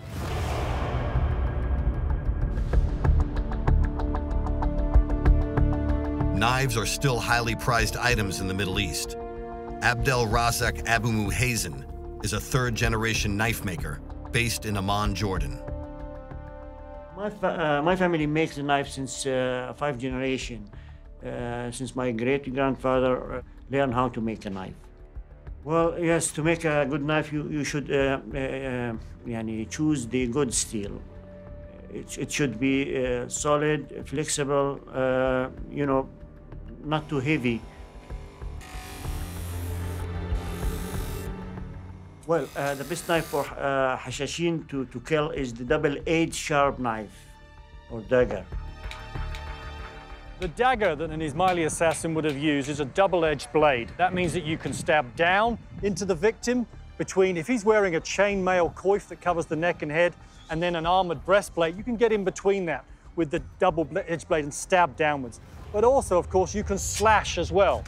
It could be that you've got to fight your way into your victim. We know that when they were attempting to kill the Sultan Saladin, they had to fight past several bodyguards to get into the room to kill him.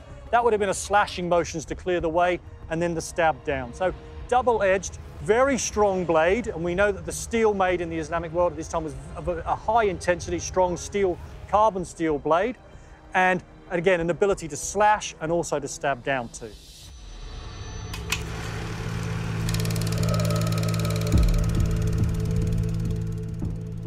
According to early written sources, the first of many political murders by the sect took place in 1092. An assassin, disguised as a holy man, approached Nizam al-Mulk, a local leader, as he was being carried in a carriage by his guards. Without fear of the repercussions, and before the guards could act in defense, the assassin fatally stabbed Nizam in the chest. At this point, the assassin just stands absolutely stock still. He doesn't care about the fact that the guards are closing in on him and they're going to kill him. He's completed his mission, and in fact, his sacrifice being killed by the guards is part of that blood rite that's so important to the assassin modus operandi. For somebody sent out from the assassins to do a killing, should he survive it, that was shameful. If he survived it, it was often because he had failed. It was probably because he was caught.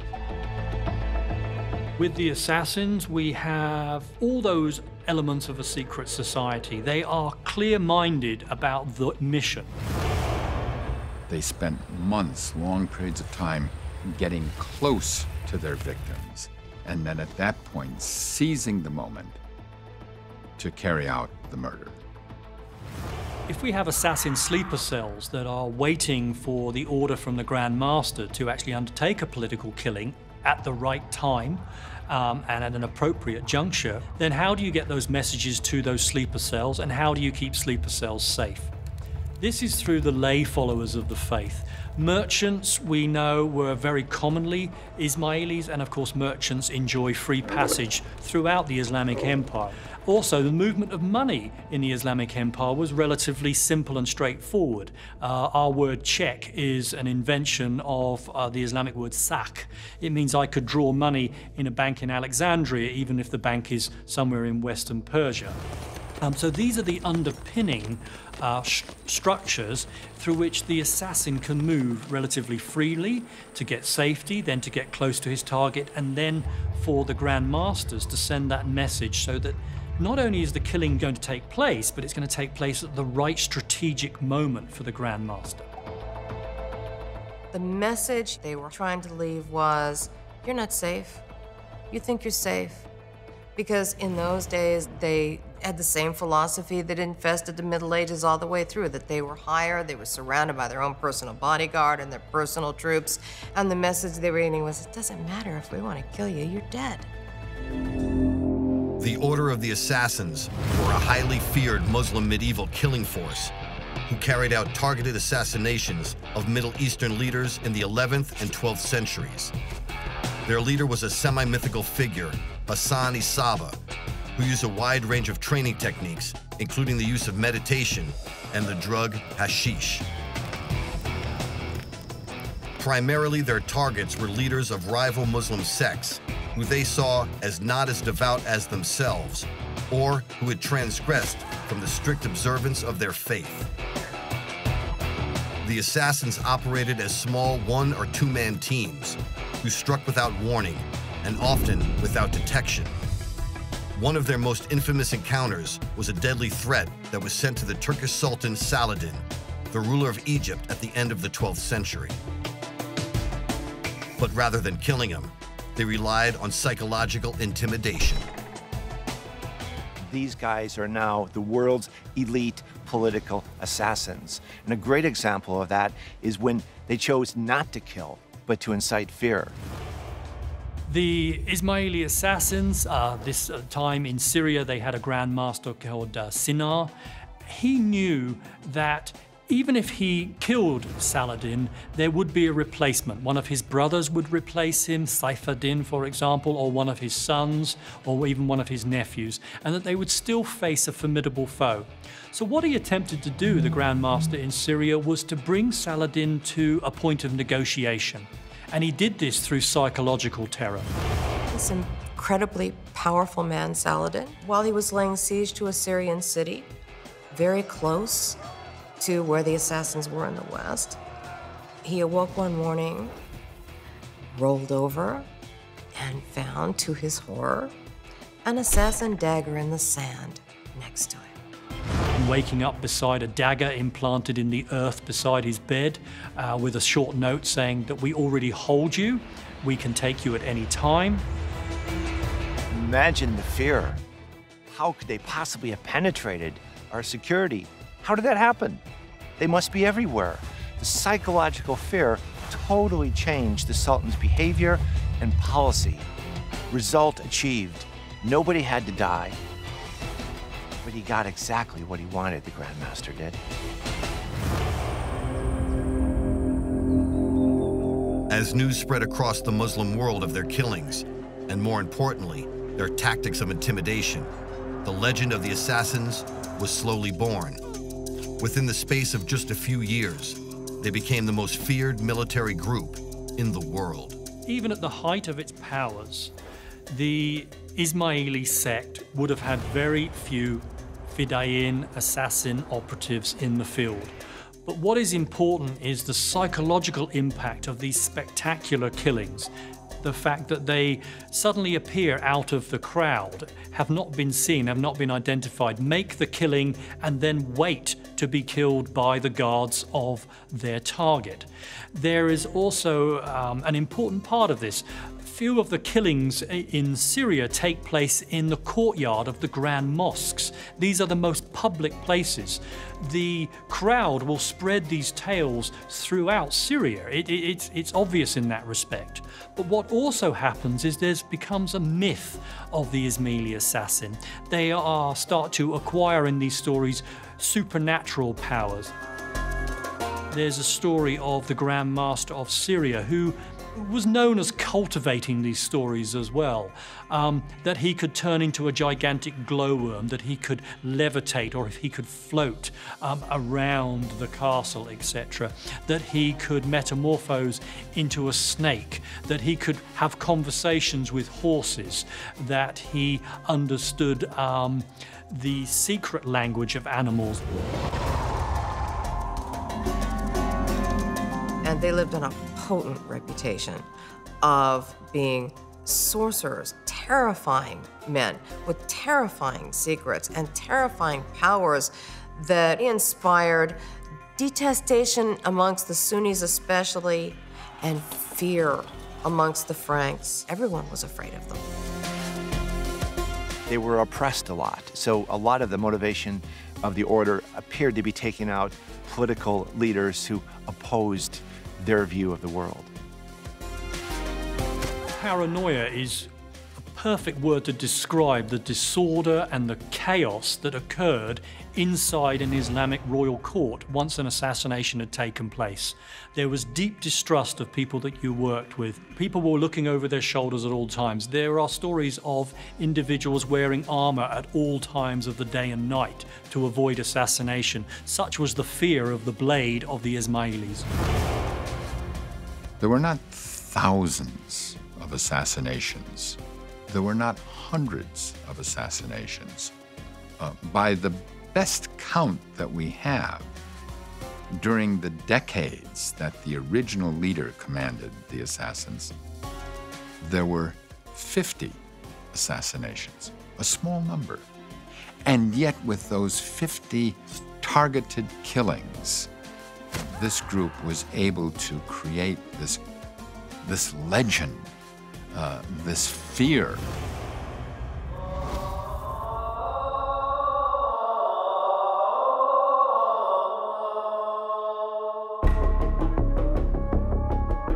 So the aggressive nature of the assassin warriors was actually a defensive posture.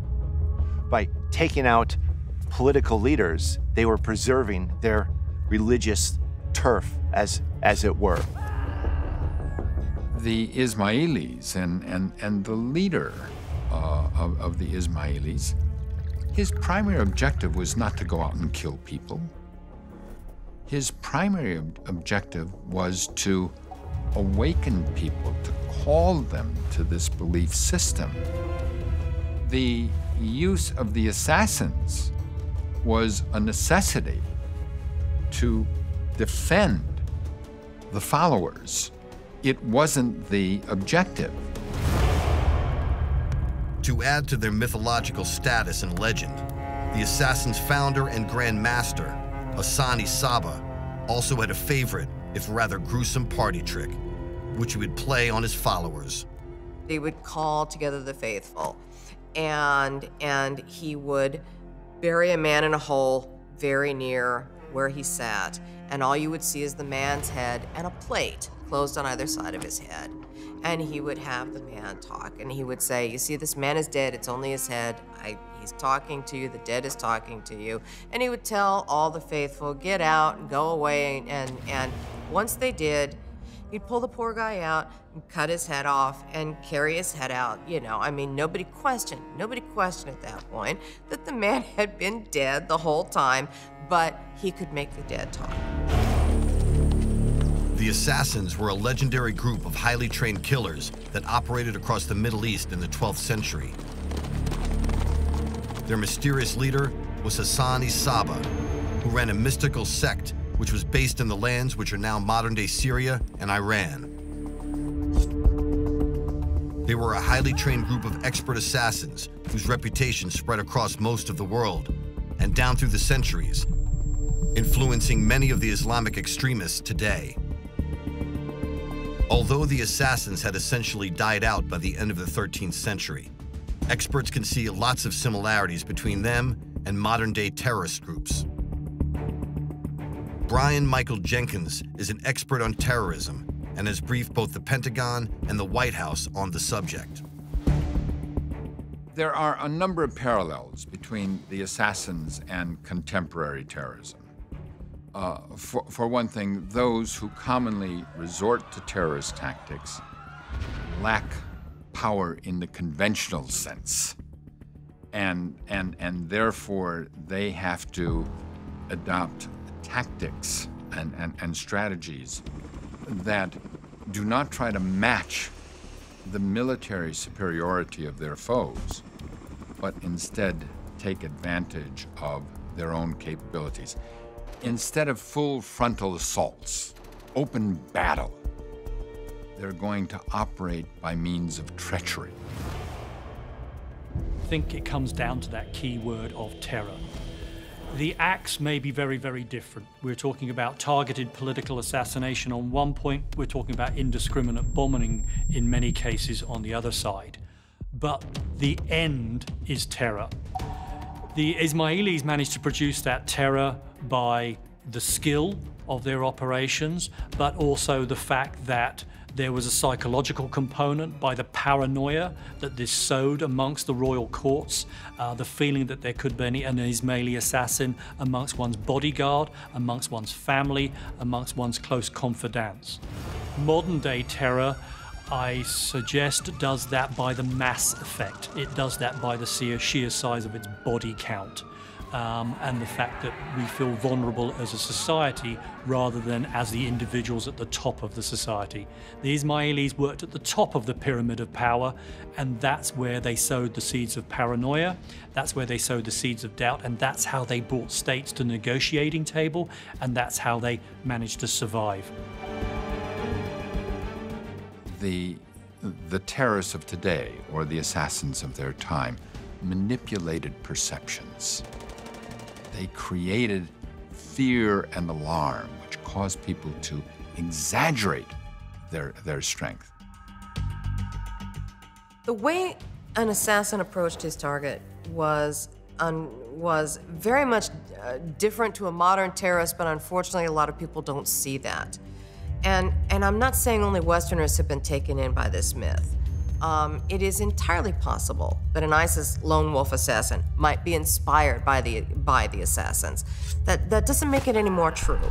The assassins covered the same territory, that same axis of land from the north of Iran to the north of Syria with the same faith. They didn't operate like a modern terrorist. The assassins were brilliant. A modern terrorist doesn't seem to care who they kill, and we're not just talking about 9/11, talking about the Sunnis attacking the Shias on their holiest day of Ashura with car bombs. They don't care women and children, innocent people. They don't care how many they kill. They don't care. Whereas the assassins operated with surgical precision to go after the one enemy with the realization and the understanding that the men who followed him were only followers. But if you can terrify or kill or take out that one man, that is the greatest weapon you can put in the hands of a force that is overwhelmed numerically and overwhelmed in weapons and in money. It's a very clever tactic and almost a humane one in some ways. One vital differentiation, I believe, between the Ismaili assassins and the modern-day terrorism that we see throughout the Middle East and beyond in our own age is that despite the fact that this was a period where there were many children on thrones, there is not a single instance of the Ismaili assassins killing a woman or a child. These are discrete killings. These are not killings that affect even the general public. There's no collateral damage with these killings whatsoever. They are highly skilled and they are highly targeted. And in a very strange way, I actually feel that's quite commendable. Assassination is part of the tactical repertoire of today's terrorists. They blew up the Prime Minister of Spain. They killed Lord Mountbatten in England. They attempted to kill the Prime Minister. There were plots against the royal family in the United Kingdom. If you look at the history of the United States, admittedly a country with a violent history, 12 of our 13 most recent presidents over the last 80 years, one was killed by an assassin, several were shot at by assassins, and all but one, 12 of the 13, have been the targets of assassination plots. One could say that today's assassins are equally as effective as the order of assassins, They're taking out more people. But because of the media, they're having the same impact. They're distilling fear in a nation instantly. And they're not doing it by word of mouth, they're doing it by media. And that's the difference. But they're having the same effect. Psychological fear is the worst kind of warfare. You see a small number of spectacular murders being exaggerated and creating this, again, atmosphere of fear and alarm. We have many people today in the United States and in Europe for whom fear of terrorism is a real component of their lives. Many people fear the so-called fifth columns or sleepers. That is, terrorists who have already infiltrated the country and are awaiting some signal to carry out attacks. That was true in the time of the assassins. You have no way of counting those you don't know about. If, in response to terrorism, we become terrified as these medieval princes were terrified of assassins, then we're going to create a neo-medieval society and live in fear behind perimeters, physical and electronic ones. That's the danger. The Order of the Assassins were a deadly force in the 11th and 12th centuries across the entire Middle East. Their operatives were highly trained and entirely ruthless in carrying out their top-secret missions. In fact, there are many similarities between the ancient Order of the Assassins and modern-day terrorist groups like Al-Qaeda and ISIS. The Assassins' unique blend of deadly skills, extreme stealth, and huge impact can be seen in many modern terrorist attacks today. But as all-powerful as their legend and reputation was, the Order of the Assassins made a fatal miscalculation in the 13th century. They sent a large contingent of men to assassinate Mancha Khan, the leader of the Mongols, and grandson of the infamous Genghis Khan, who was threatening to invade the Middle East. It was a grand plan which went spectacularly wrong. In the end, in revenge, the Mongols hunted down and wiped out the Order of the Assassins, killing its leader and destroying its castles. The Ismaili assassins came within a hair's breadth of destroying the superpower of the medieval age. 400 assassins were sent to assassinate the great Khan of the Mongol Empire. If they had succeeded, the history of the world today would look significantly different. The demise of the Ismaili assassins in Persia and in Syria are related to a number of things. The Mongol war machine had fought its way right down through China. It had fought itself right across the Islamic Empire. It had fought itself right into Russia. This was the superpower of the medieval age, and it was beyond the reach of any other power that had been known before. The assassins, the entire order, led by the Grand Master, were always very politically astute, and they knew that times of political unrest is the time when they would be most successful. But now they were facing enemies who had a hierarchy. If you kill the top guy, a new guy moves in. So there's no delay, there's no disruption, there's no falling down from the top anymore. They realize the Mongols are going to be the formidable enemy that would probably end their existence. And they realize they have one shot to go in and take out the top members of the Mongol army. There is a story of the Ismaili assassin, the penultimate Grand Master, sending 40, or some sources even say 400 assassins all the way to Karakoram, to the Mongol capital, to attempt to kill the Grand Khan. They fail, and the Mongols are so enraged and so indignant that the assassination was even attempted. They say, okay, now you're in trouble. Now we're coming after you. The Mongols were prepared to step themselves into a level of horror, terror, and blood that no other power before had even contemplated. And it was an annihilation. It turned into a genocide, and it very quickly marked the end of the Order of Assassins. They led a reign of terror and fear across much of the Middle East for well over 2 centuries. But their plan to kill the Mongol leader would turn out to be their last significant act. In the end, the order was all but wiped out by Manga Khan in the mid-13th century. The Ismaili assassins are without doubt the most formidable secret society that's ever existed. With one political killing, they tore down an entire empire. The whole approach of the assassins, I mean, it was replicated grandmaster by grandmaster for a few hundred years. They had tremendous success. In fact, their reputation and successes just continued to grow.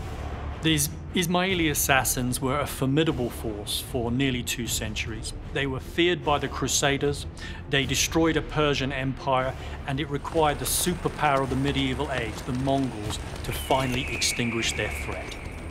What the assassins succeeded in doing was branding political murder. They gave their name to a tactic which has survived the organization itself. When we talk about assassination today, what we're talking about is a strategy devised by an old man in a remote fortress in Persia 1,000 years ago. The Order of the Assassins was a group of highly trained, highly stealthy, expert killers that carried out a series of high-profile killings across the Middle East in the 11th, 12th, and 13th centuries. Their legend spread fast, and they were feared across the entire region. Their training, tactics, and absolute dedication to their deadly missions was legendary. And although they were eventually wiped out by the Mongols, their legacy and contribution to history is an important one, with many of their skills still being used by Islamic terrorists today.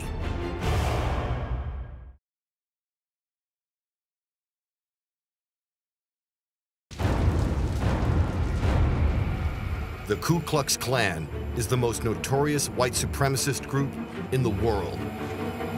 But how did it grow to such large numbers over the last 150 years? How has the Klan continued to be a malicious force in American society? And what has been its impact? Nowhere else in American history is such terror so widespread without organization. It was war between North and South. The Klan is the oldest terrorist group in the United States, and in a sense, really the original one. The initial Klan was set up very privately, the most secret of secret organizations. The Ku Klux Klan is a peculiarly American phenomenon, but hate and white nationalism is an international one. How big is the KKK today? And is it still recruiting members? The Ku Klux Klan was born here and thrives here.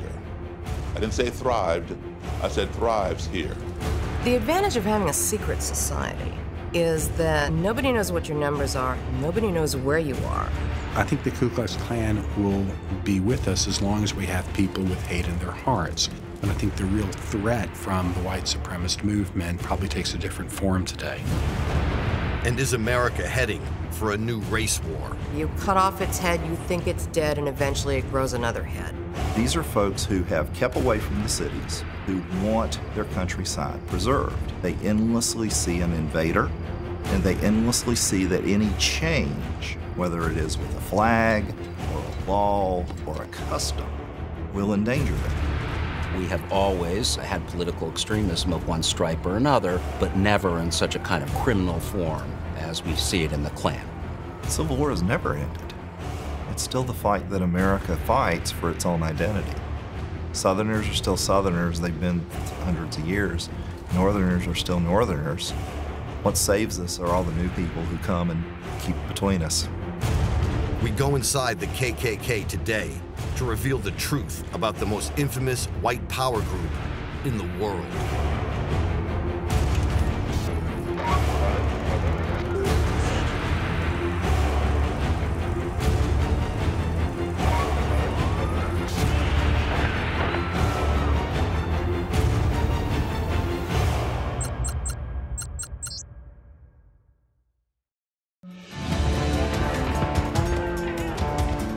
In the aftermath of the American Civil War, many ex-Confederate soldiers paraded the streets in white sheets and hoods in an attempt to attract young men to join their new social group, the Ku Klux Klan.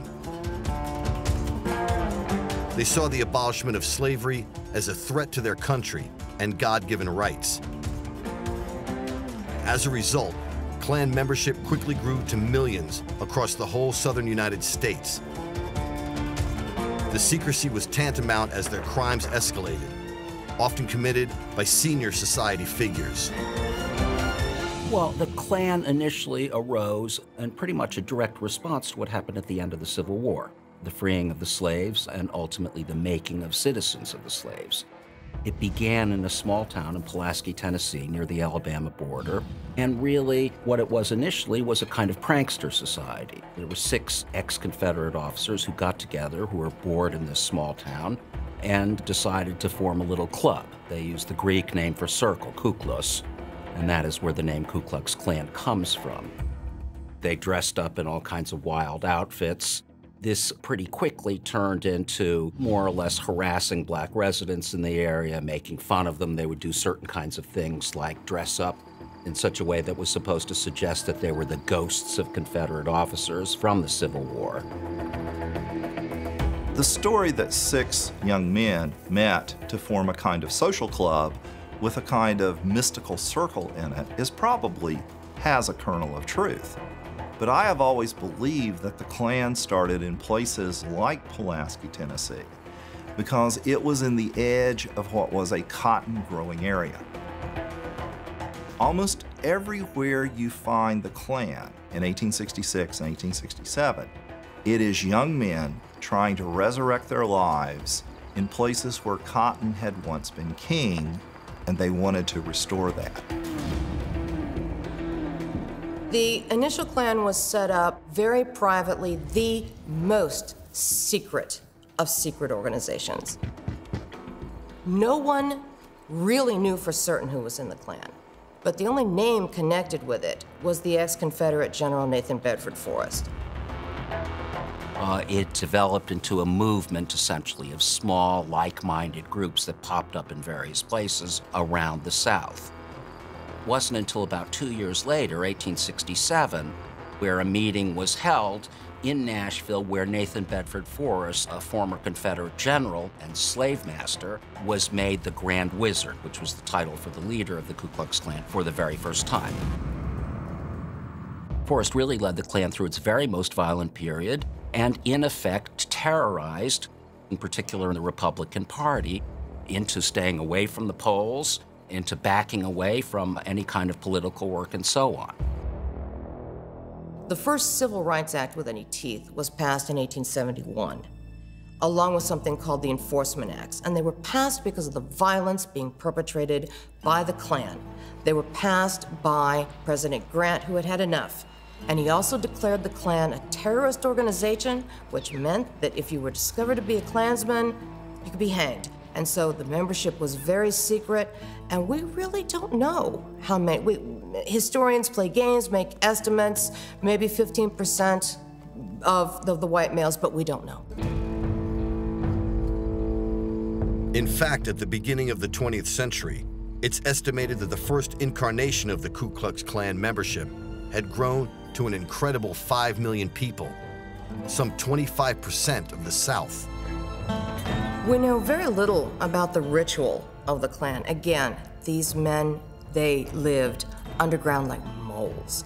We do know about the dress. They were always masked. Very often, they would wear cloaks. Generally, it was putting a potato sack or something over your head, putting something around you to hide who you were, getting on your horse and riding out. Even in the early days of the Klan, its members wore masks to hide their identity, but at the same time, giving the group a distinctly menacing appearance. These gentlemen of the South definitely did not want anyone to know their identity, and that was the chief point in being masked. The mask is the only thing that would remain with the Klan through all of its days, is that they had to cover their faces because they were too cowardly to come out and say who they were. They didn't want anyone to know who they were. I've seen pictures of Klan riders. You do see the occasional conical-looking cap, but the conical cap as we know it, it's been connected to a dozen things, including, ironically enough, the Judenhut, the Jewish hat that the Germans often made the Jews wear in earlier centuries. But it's believed that the later Klan connected it with the Spanish Inquisition.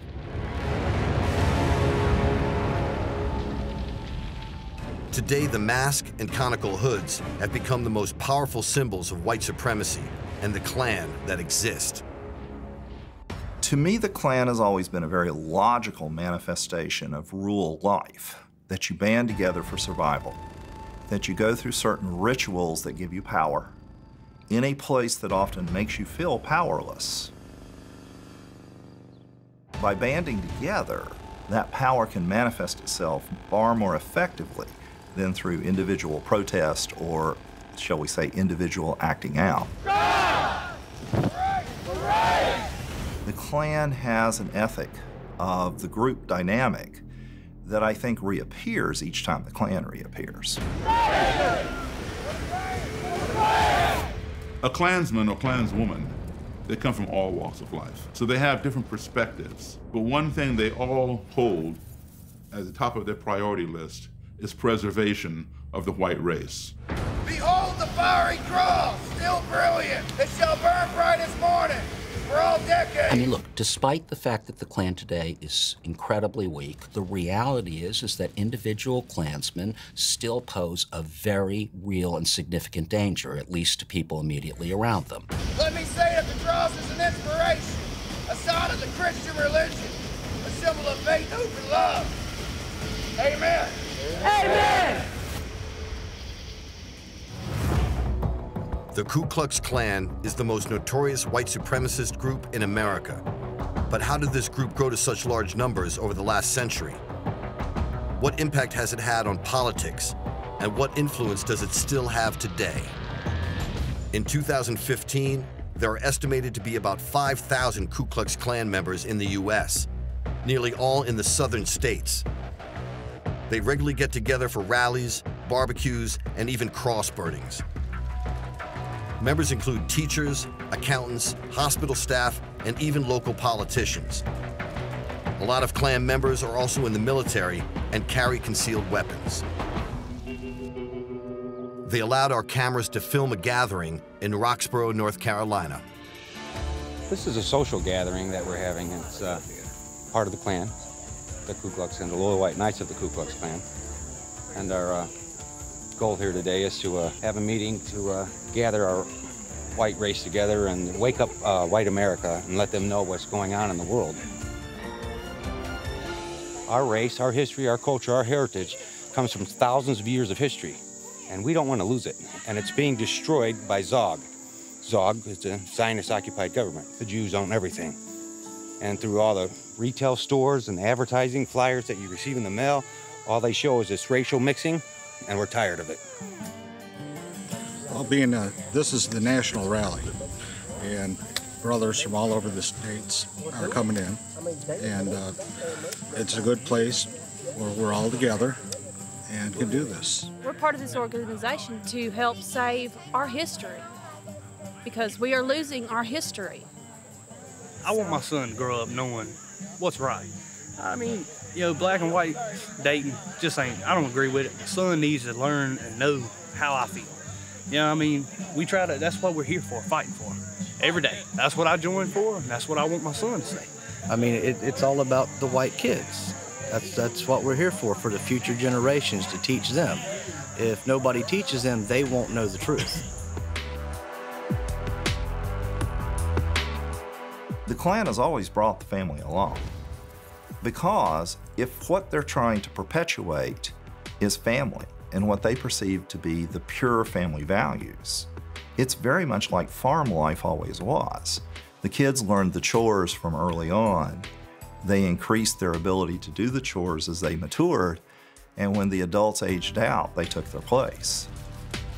The Klan today is really a shadow of its former self. The Klan is the oldest American terrorist group and probably will be the longest lived. But many people in the white supremacist movement today would rather identify with something that maybe had a more modern air to it. A different kind of white nationalist group like the National Socialist Movement.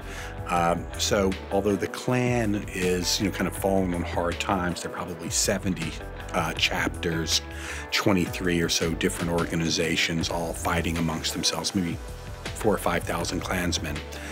The white supremacist movement is actually quite large.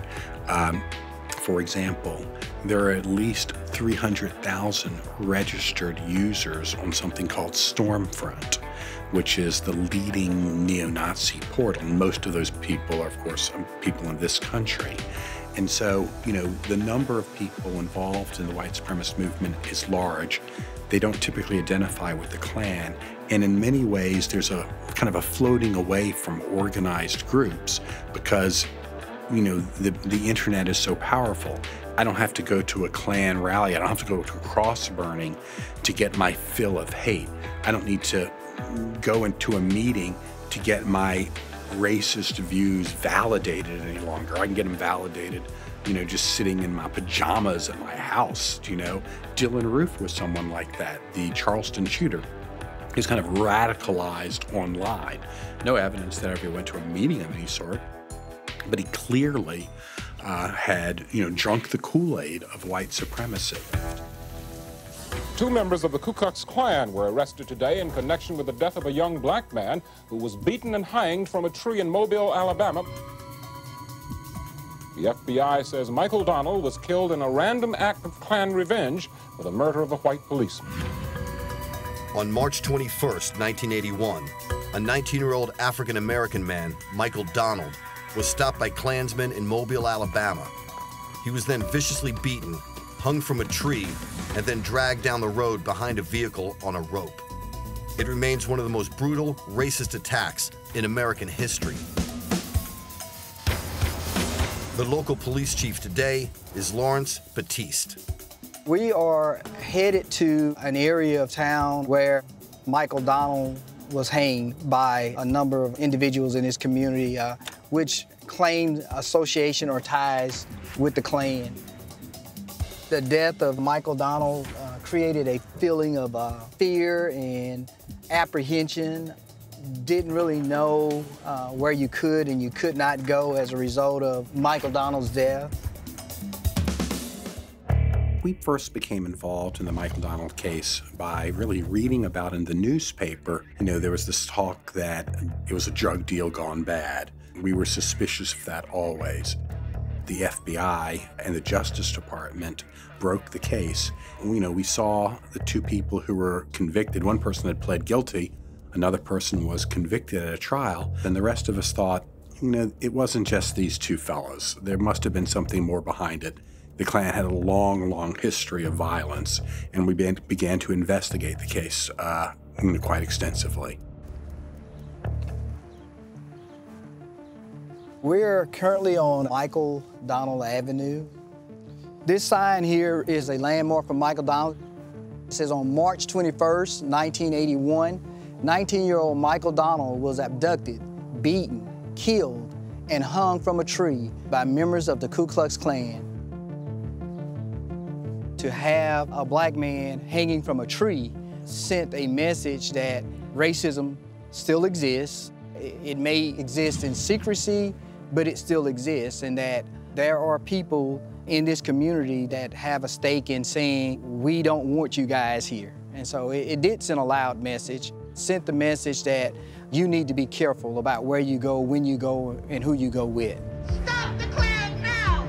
Stop the Klan now! In the end, the accused, Klan member Henry Hayes, was tried and sentenced to death for the lynching and murder of Michael Donald. A dramatic decision today in a courtroom in Mobile, Alabama. A judge has sentenced a member of the Ku Klux Klan to death for the murder of a young black man.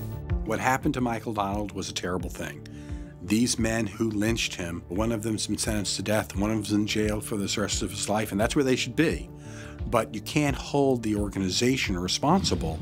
That's why we proved that the Klan had a policy or a custom and practice of carrying out its goals through violence. We had a very graphic thing from the Klan's newspaper. The Klan's newspaper was called the Fiery Cross, right? The idea was we're purifying Christianity, and this is what black people deserve. You turn the page and there's a black man lynched. And that was a message, that violence was okay, that black people deserved to be lynched. The lynching and death of Michael Donald at the hands of the Ku Klux Klan shows all too dramatically just how brutal they were in the 20th century.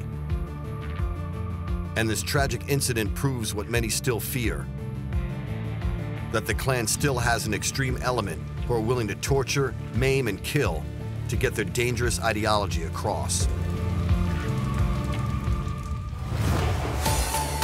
The Ku Klux Klan are a white supremacist organization with its roots in the deep south of America. At its peak towards the end of the 19th century, it could boast millions of members. But today, those numbers have shrunk to a few thousand hardcore followers, who are all the more radical and dangerous. The US government and the FBI are well aware of the KKK's brutality. They spent a great deal of time and money trying to infiltrate the Klan, to get firsthand and eyewitness accounts of exactly what's been going on. Michael Frieson's father was an undercover FBI agent working for J. Edgar Hoover inside the Klan in the 1960s. My dad got out of Army Air Corps in World War II and went directly into the FBI and was an FBI agent from, say, 1948 till about 70. He came to Greensboro because Greensboro was one of the centers of the racial unrest in the 60s. He was assigned to work on the Klan and develop informants in the Klan through a program that Hoover called COINTELPRO White Hate, which was basically an investigation of all the white hate groups in the United States. He was fortunate to get a lot of people at the top of the North Carolina Klan, the United Klans of America in North Carolina. His primary informant was George Dorset. George Dorset was a house painter and a preacher. He had a very powerful fire and brimstone speaking style. The devil as a roaring lion! And that meshed well in the Klan because he was one of the primary speakers at the rallies. So he became sort of the fiery voice of the Klan in North Carolina. The peanut-brain, God-denying, atheist, agnostic, infidels. My dad, he told me many times that he approached Dorset 4 or 5 times before he was willing to actually cooperate with him, give him information. I think there was a reluctance initially to work with the FBI, but I think the money was good. Frieson was one of the FBI's best agents, gaining valuable information about the KKK from informants for many years, including details of members, rallies, and potential targets. His work was recognized by J. Edgar Hoover, the Bureau's chief. Over the years, Mr. Hoover sent my dad many letters of commendation. Many of them were for work he had done in the racial field. He was one of the top FBI agents recruiting Klan informants in North Carolina. He says, "I'm pleased to commend you and advise you that I've approved an incentive award for recognition of outstanding services in a matter of considerable interest to the Bureau in the racial field. Your skillful and effective efforts in developing and handling confidential sources resulted in a great deal of success in this area of our operations." And this is counterintelligence, right? It goes beyond information gathering. They're basically trying to break the Klan up, sow dissent and cause splinter groups to be formed and that kind of thing. So. With expanded jurisdiction in the fields of organized crime and civil rights, the FBI scored decisive blows against Ku Klux Klan violence. When details of George Dorset spying for the FBI emerged in 1965, it caused a huge upset within the Klan. He was forced into police protection for his own safety and banned from attending Klan meetings. As is well known now, George Dorset was also the informer. He was, in a sense, the snitch, even at the time he was rallying the troops. Frankly, I don't think anyone's ever come to grips with that, even he, before his guilt or whatever it was he ended up with. He essentially was doing something, I think, that he truly believed in, and at the same time selling it out. So you could argue that George Dorset was the true realist. He knew that the days of the Klan were measured, they were numbered, they would end, but he wanted to get the truth in as long as he could. There's little doubt that the FBI did have some success with their infiltration of the Klan. But in turn, it also led to a deeper radicalization of splinter groups who have gone further underground. Despite the jokes making their way around the South that half the people in any Klan meeting were FBI informants, that wasn't true. The Klan was being reborn. It was being reborn quickly. There were lynchings by the score, there were beatings, there were people being threatened.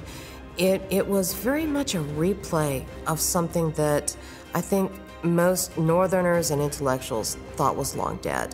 It was a replay of the old Klan. Secrecy has always been an important element in the Klan. Susan Sutton from the Indiana Historical Society has found a small figurine which used to be placed outside meetings to indicate whether it was a fully Klan event or whether non-Klan members were present. What we have here is a statuette that would have been in use by the individual Klaverns. The statuette would stand at the point of entry for members. And the story is that if both arms were in place, including this one, which is removable, then the people present were all members, and it was safe to speak about anything. If the arm was not in place, like this, then there were people present who were not members, and so any kind of secret business was not to be discussed. He says on the bottom, K-I-G-Y, which means Klansman, I greet you. And of course, he's only greeting them if his arm is in place.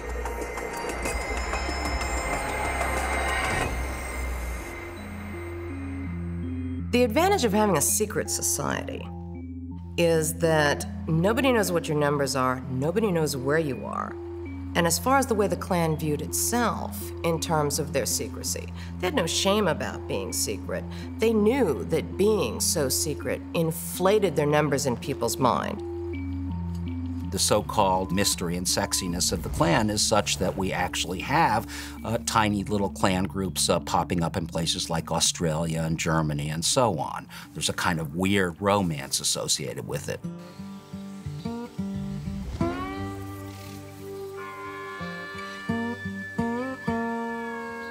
Although their numbers are rapidly diminishing, the Klan still has a passionate following in the South. A recent gathering in Roxborough, North Carolina, allowed our cameras in as they prepared a large cross for the evening's burning. Some members claim that a new war is coming, where the white majority will, as they put it, take America back. The lighting of this cross represents Jesus Christ is the light of the world. He is our existence. He is the reason that we are on this earth. And so we light this cross in honor of what he has given to us. We're not the first to do this. You know, this has been done for hundreds and hundreds of years. This is our Confederate battle flag. What it represents is our Confederate soldiers in the South. And in 1958, the Confederacy, or the Confederate veterans, soldiers, were brought in as U.S. veterans, and their gravestones are being desecrated, the flags are being torn off them, and nobody's doing anything about it. They're destroying us. They're trying to kill us. They're wiping us off the face of this planet, and we want to wake up America and put a stop to it. And now then they're trying to take the Klan out of history, out of our history, out of our Southern heritage. And y'all got that looking good. Then once they get rid of our Southern heritage, they will not be satisfied until they destroy the heritage of this United States. The cross lighting represents the light of Jesus and how he shines down over all of us. It is important because our biggest thing is our Christian base. Our kids definitely need to know about their heritage and where they came from. They need to be proud in their race and know that it's okay to be white now. Despite the Klan's high media profile today, the initiation ceremony and sacred oaths undertaken by those joining the Klan remain a closely guarded secret. When you are inducted or initiated into the Ku Klux Klan, you go through a secret ritual, a secret initiation ceremony in which you give an oath and you give a pledge to preserve the white race, to preserve white womanhood. You give your life. You also make a promise never to reveal any Klan business to aliens. An alien is anyone who is a non-Klan member, and to always uphold the values and policies of the Knights of the Ku Klux Klan. Young white people, they see the movement for Black Lives Matter, and they say, gosh, we're losing the country. What about us? You know, and so they try to figure out a way to kind of express what in their mind is ethnic pride in kind of a warped way. We've seen plenty of cases of young people in the North with Confederate flags. Well, what can that mean? That's not the historic Confederacy. It's just an expression of whiteness in their minds because they feel embattled.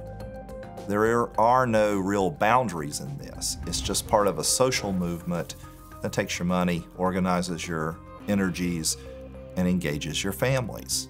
You get everything in one package. You get the costumes, you get the ideology, you get the family concerns.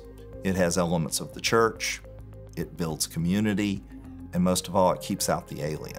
It promises you that your children will have a future that you control, not them. The Ku Klux Klan are the most famous white supremacist organization in the United States. Its origins start back at the end of the 19th century, when it attracted a huge following in the southern states, and is still active today, though with just a fraction of the membership. After what was known as the first wave of the Ku Klux Klan back in the end of the 19th century, a second wave flourished in the early 20th century. On the most part, it attracted all sorts of regular law-abiding citizens who helped with good social causes. But of course, there was also the constant undercurrent of racially motivated hatred. The Ku Klux Klan returns to the South, complete with traditional white hoods. One of its leaders was a politician called D.C. Stevenson, who was appointed state leader, or Grand Dragon, of the Klan in Indiana. In 1925, he was tried and convicted in a notorious abduction, rape, and murder of a young white woman, Madge Oberholzer, a state education official. His trial, conviction, and imprisonment ended America's belief of Klan leaders as law-abiding citizens. It was a huge scandal at the time.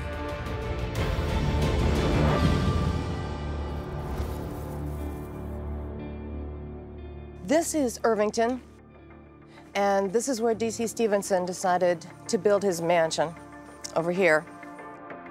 As you can see, it definitely has a southern flavor for a northern state. When D.C. Stevenson built this house after the 1922 and the 1925 elections, when virtually all these politicians were in his pocket, his favorite expression was, "I am the law in Indiana." And oddly enough, at parties in this house, his second favorite expression about politics was that you're safe in politics. Only one thing can ruin you, to be found in bed with a live man or a dead woman. Well, in Stevenson's case, it was a dead woman. He imprisoned Oberholzer in a small room above his garage, where it said he repeatedly tortured and raped her. He finally realized that she wasn't going to die. He did something that is so expressive of the nutty megalomania of the man, it's unbelievable. He had one of his bodyguards carry her back to her house, walked her up the stairs, dumped her on the bed, walked out. Get in there.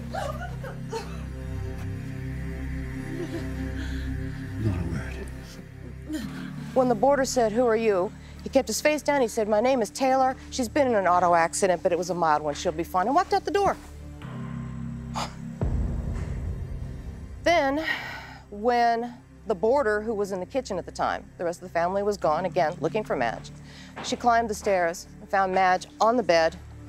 The entire front of the dress she had worn to dinner 3 days before was open. Her breasts covered, black and blue and oozing blood. She could barely speak. All she could say was to ask for her mother. The woman asked, "What happened to you?" And she said, "D.C. Stevenson did this to me. He raped me. He beat me. He bit me." Stevenson! Most historians truly believe that the murder committed in Indiana was the turning point for the Klan. Klansmen at the grassroots quickly began to learn that this was not what they thought they had joined, and very quickly, we'll call them more respectable members in each community began to distance themselves. I mean, the case of D.C. Stevenson was a remarkable one because, of course, the Klan had spent most of its history railing on and on about protecting the virtue of white women and chastity and all those good things. So here is essentially the most important Klan leader in the country, who is found guilty of the incredibly savage rape leading to death of a white woman. The rape was so savage, he bit her all over her body. She was torn to pieces, that the woman died several days later, but not before giving a deathbed statement. Ultimately helped to lead to the destruction of the Klan around the country. What happened in that garage back there was the death of the Klan all over the United States.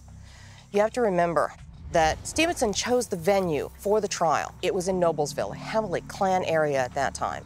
And 12 white men on that jury listened to her deathbed statement, and they wanted to hang him. The best they could do was second-degree murder, and they gave him second-degree murder and they recommended life. When the mask was stripped away and you saw what these people really were, how ugly they were behind that mask, that's, I think, what makes this spot and this moment in history so important. Despite the outrage over Stevenson's actions, the Klan continued strongly in the southern states. Its iconic white gowns and hoods, and its cross-lightings and ceremonies attracting an ever-loyal following.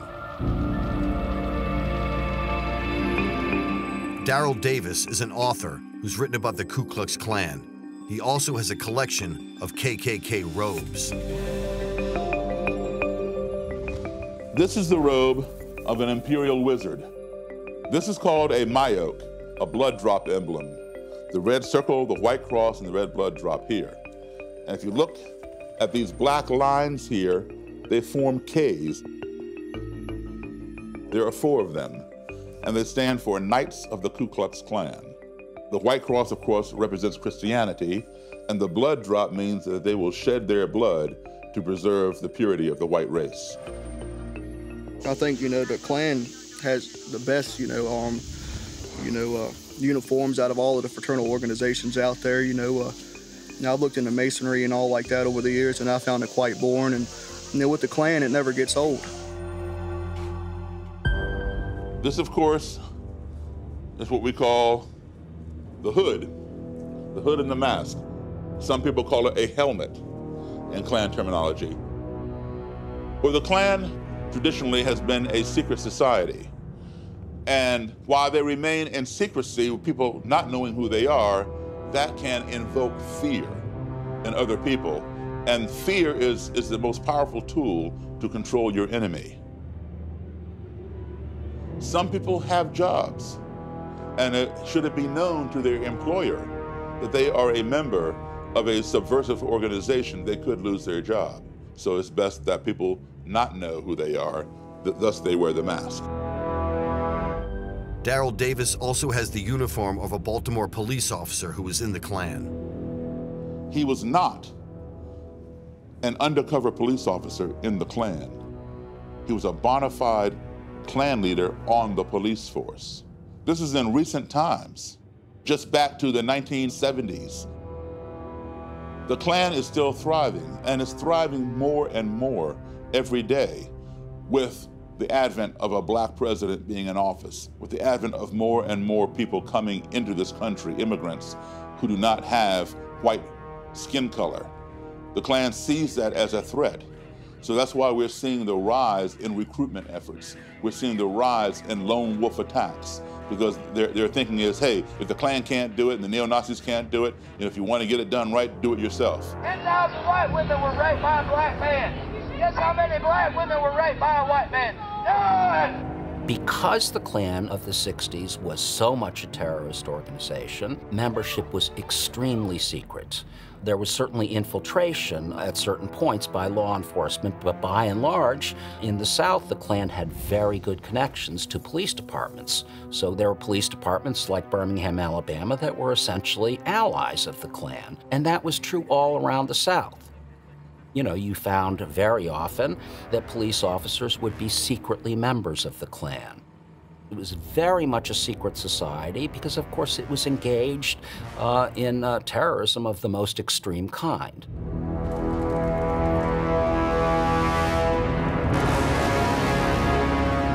The focal point of every Klan gathering for over 100 years has been the lighting of a huge cross. It's a symbol of their strong Christian faith, but it's said to also have a darker meaning. The cross burnings were usually part of Klan rallies. The cross burnings announced an event. They weren't part of the ritual. The ritual was very much patterned after the ritual of all other organizations at that time, who all were patterned after the Freemasons. And they all followed suit. You rose through levels. You became a goblin. Officers were called things like Kleagles. Their book of ritual was called the Claran. Raising money was called a convocation. And the money was called click token.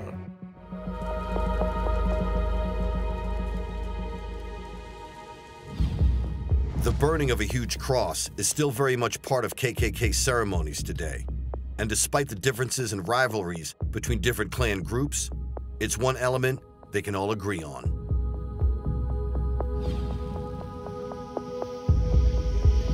You accept a lot of Christ? Sure. Klan groups sometimes get together during the year for different occasions. And these are rival groups, but they might have a barbecue, a pig roast, some kind of gathering, and they will have a cross lighting ceremony.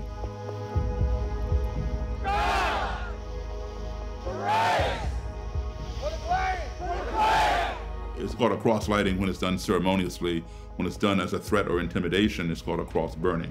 It's kind of a unity and brotherhood, but it's all fake. Behold the fiery cross, still brilliant. All the troubled history, built to quench its hollow flame. There's no foundation for it. It's all quicksand, because as soon as they leave, they're still rivals with one another. They don't join forces. It shall burn bright as morning for all decades. And then every now and then they'll form a federation of Klan groups. But it's like having 3 chefs in the kitchen. You can't have 3 Imperial Wizards in the same Klan group. You know, it's just too much ego, too much power, and they quickly disband. God give us men. Amen. Amen. The Ku Klux Klan are the most notorious white supremacist movement in the United States. Once able to boast a membership in the millions, today it has about 5,000 diehard members across the southern states.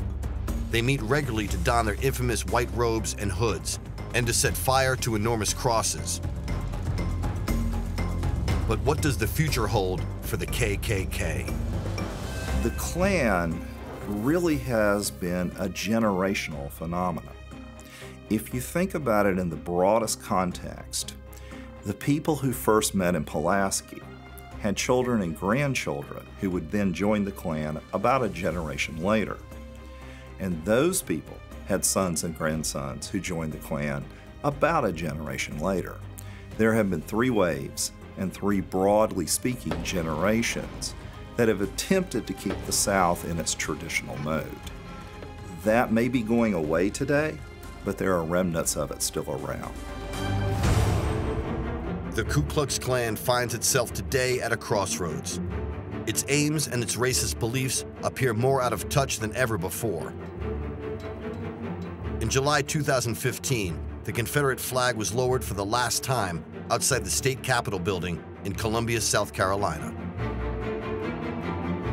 They pull the Confederate flag down, but then you got the new Black Panther Party with their monument that they have, And they can openly preach that they want all white people dead. The Ku Klux Klan is not hate. We love our race. We love and believe in the perpetuation and the preservation of the white race. That's what we want. I'm not sure the Klan will ever die. And that's a sad thing to say. At this point, the membership of the Klan is pretty sad. 5,000 to 8,000 probable. That doesn't count all the organizations that have been spawned by the Klan. The Oklahoma City bombing was carried off by, what, 3 guys? And essentially one guy caused that kind of grief and death and destruction. So it doesn't take a lot of people to cause social chaos. We have to face up to the ugly fact that the American South has taken a very long time to recognize the humanity of all black people. And that when the Klan manifests itself in any wave, the reservoir that is underneath white Southerners is often that brutalization of African Americans. The enduring impact of the Ku Klux Klan is that it delayed the true promise of being America, that it kept the American South from truly joining the rest of the nation in a manner and a fashion that would have given it true equality. And in that way, it harmed not just the region, but it harmed the rest of the nation as well. I think there was just too much history wrapped around the Klan. The invisible empire, Knight Riders are sexy and appealing to certain kinds of people. So I think that probably for the foreseeable future, we will have little Klan groups around the United States and elsewhere. Stop the Klan now! Stop the Klan now! I've traveled over the world. I've never been to a country that didn't have a race problem. I don't think the Klan will ever die. I just think at this point it's a joke. All these groups are morphing and diminishing. Are they necessarily going to disappear totally? No, I always believe in the 95%. But what we don't have anymore is the South the Klan really wanted to defend. It's going away. The KKK has a colorful and violent history, but its actual membership is a small fraction of what it was a century or more ago. The current members rail against what they see as a marginalization of their way of life, and against the huge influx of migrants and a lack of resources for who they see as true white Americans. They threaten that a war is coming where white Americans will take their country back. But increasingly, in this fast-moving, technology-driven, and multicultural world, their old-fashioned and racist views seem woefully outdated and out of touch. And yet the FBI and other law enforcement do recognize the threat that one lone wolf member could still cause. Fueled by hateful ideology and radicalized on the internet, an individual could still perpetrate an act of extreme terror that would grab the entire world's attention and put the KKK back in the headlines.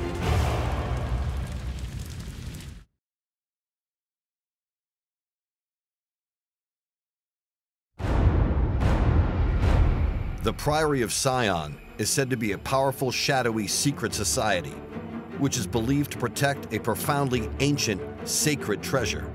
A treasure which, they claim, would bring the Vatican and all Christianity to its knees if it was revealed.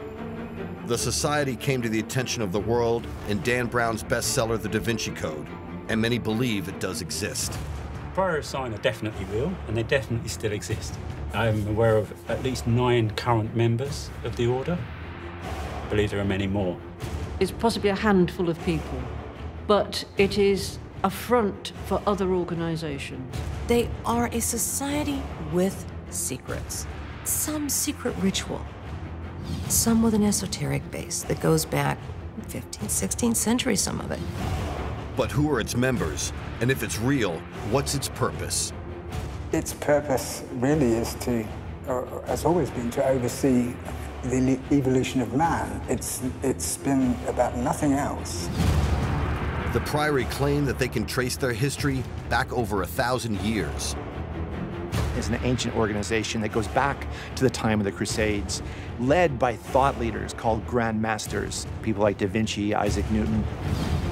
They also say they protect a great sacred treasure.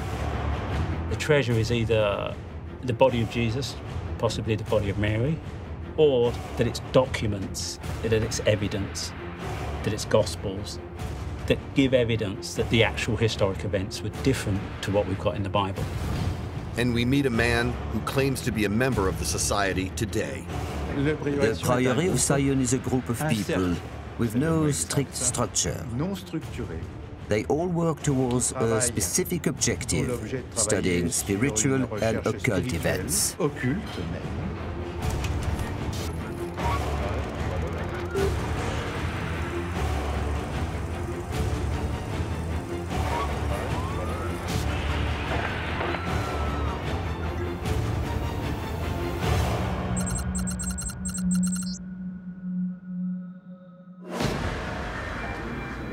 The Priory of Sion first came to the attention of the public in the late 70s through the publication of a best-selling novel, Holy Blood, Holy Grail, which created a huge controversy around the world by claiming that Jesus did not die on the cross, but survived to marry and raise a family with Mary Magdalene. The authors went on to claim that their descendants formed a holy bloodline which exists today, and which the Church in Rome still wants to stamp out. And if that wasn't enough, they also claim that a secret society, the Priory of Sion, is sworn to protect the bloodline and its secrets. But what's the truth behind these incredible ideas? Is it all just a clever hoax? And if so, who's behind it and why? In 1982, Michael Bagent, Richard Lee, and Henry Lincoln wrote a book called Holy Blood, Holy Grail. And they based their research on an earlier French book that had been published that talked about an organization called the Priory of Zion.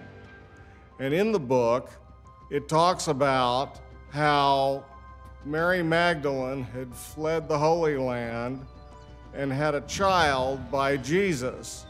And from that child descended the Merovingian line of French kings.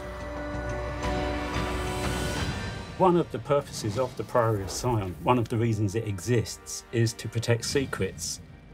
There's information, religious, spiritual information, that can only be let out at certain times in history because society has to be ready for it.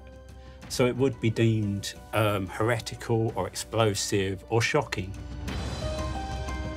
According to the book Holy Blood, Holy Grail, one of the secrets that the Priory of Sion keep is hard and definitive evidence of the marriage of Jesus to Mary Magdalene, evidence that would threaten accepted religious dogma and undermine over 1,000 years of Christian belief. It's possible there's truth to the story that Mary Magdalene was pregnant with Christ's child.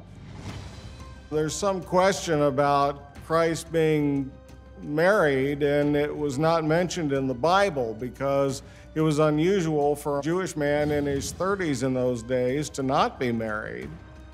Mary Magdalene was present at the foot of the cross. She was there with the apostles. She was the first one that Christ revealed himself to when he rose from the dead. So there are many reasons why it's a popular theory, popularized by Dan Brown, that Mary Magdalene was married to Christ. I read Holy Blood, Holy Grail years before Dan Brown came out. And it was for many people an earth-shattering assertion that the marriage at Cana had been rewritten, that it was Jesus' marriage, that it was Jesus' marriage to the Magdalene. These were all older ideas than most people thought. A generation had passed since anyone had seen them. Bagent, Lee and Lincoln's book, The Holy Blood and the Holy Grail, hit the book stands, and it built on the idea of the Priory of Sion as an age-old secret society, protectors of a bloodline, but this time they added to the Merovingian bloodline the idea that the Merovingians were descendants of Jesus and Mary Magdalene. So it was a sacred bloodline. And this, of course, just really took off. It excited everybody to the utmost. And then Dan Brown's Da Vinci Code didn't really add very much apart from stress the idea of the Priory of Sion as a secret society devoted to protecting the sacred bloodline of Jesus and Mary Magdalene. And it caused a huge scandal. It was heavily featured in the press because they'd arrived at the conclusion that Jesus was married and that he had fathered children. And this came as a great shock to many people who had been living under the belief that what their church had been telling them was true. And also it was very challenging for the Catholic Church because it went against 2,000 years of dogma. Because if there are descendants of Jesus, it puts the Pope into conflict as to whether he really is the single source as the most important religious person on earth. Suddenly there are challenges. If you've got a descendant of Jesus, should we be listening to somebody who's elected as a Pope, or should we try and find these people? After The Holy Blood and the Holy Grail became a bestseller, the Priory of Sion became this sort of sinister organization, and people thought that what had been shared so far was just the tip of the iceberg. What else has been concealed down through the ages? Who else is a member? What do they really control? Are they controlling our governments today? In the early 1970s, a Frenchman claimed to be the then Grand Master of the Priory of Sion. His name was Pierre Plantard, and he agreed to be interviewed for the BBC in Paris. Can you tell us whether the Priory of Sion still exists today? À l'heure actuelle, Sion existe toujours. Monsieur Plantard, over the centuries you have, how shall I put it, you have supported the Priory of Sion. Nous avons soutenu Sion. Et Sion nous a soutenus. We. Who are we? Nous, je parle de la lignée mérovingienne, car notre lignée est issue de Dagobert II. Les Mérovingiens, ce sont eux qui ont fait la France. Plantard claimed to be descended from the Merovingian line of kings in France, but he had absolutely no background with those line of kings. So Pierre Plantard really was nobody. He was an editor of a magazine, small circulation, not on any sort of world stage, but guess what? That was his aspiration, to be on the world stage and to associate himself with a lineage, an ancient lineage, that would give him the political prowess to potentially be the King of France, if not Europe.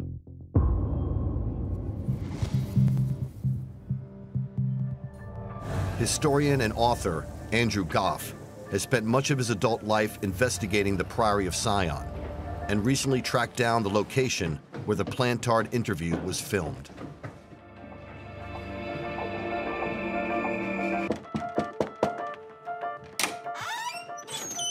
Bonjour. Bonjour. So nice to meet you. Oh, Thank you for allowing access.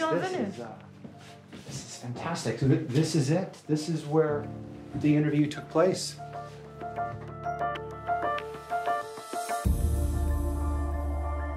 So Plantard only ever gave one interview, and it was here. So, back in the 70s, Henry Lincoln, co-author of The Holy Blood and the Holy Grail, interviewed him here in what was his flat. The thing is, Plantard totally looked the part. He was a little nervous. He was distinguished. He was a gentleman of a certain age. He was wearing, a fine suit. And he looked like the kind of guy you'd expect the Grand Master of the Priory of Sion would look like. One of the most interesting aspects of Plantard's interview was his mention of an obscure village in southwestern France called Rennes-le-Château. He said that it held a great secret, a treasure, but not necessarily a material one. Monsieur Plantard, is there still a secret at Rennes-le-Château? Mais le secret n'est pas seulement à Rennes-le-Château. Il est aussi autour de Rennes-le-Château. Will the treasure of Rennes-le-Château ever be found? Ici, vous me parlez d'un trésor matériel. Nous ne parlons pas de trésor matériel. Disons simplement qu'il existe un secret à Rennes-le-Château. Il est possible qu'il existe autre chose autour de Rennes-le-Château. Fascinating interview. I'll never forget the look on Plantard's face. Totally incredulous. Like, either can't believe you figured it out. Or, I can't believe you've come to this conclusion. I never really meant for any of this to be taken very seriously. For the life of me, I don't know which I believe. When pushed by the BBC interviewer to reveal what the secret was that the Priory guarded, Plantard was less than forthcoming.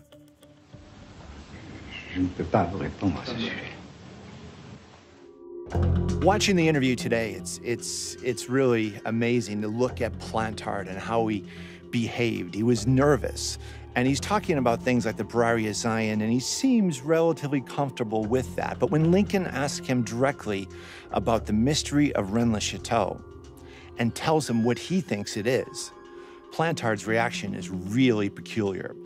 First of all, he says, the mystery is not in Rennes-le-Château, it's around it.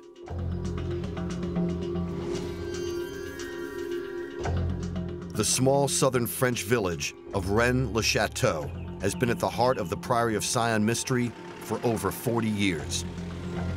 It's said that in the 1890s, the village priest became fabulously rich overnight after digging up a vast treasure. But what did he discover? Was it gold and coins, or something much more important? Rennes-le-Château is a small town in the French mountains that has some unique characteristics. A father named Sunier was in charge of a church there. Suddenly, in the 1800s, he started making lots of improvements to the church. Everybody wondered where his money came from. The rumor started that he had discovered buried treasure inside of the church. The mysteries of Rennes-le-Château are three. Where did he get the money? What did he actually find? And why did he do with it what he did, which was the way that he's decorated his church is very unorthodox. So those are the underlying mysteries of Rennes, and they exist today. You can go and research them.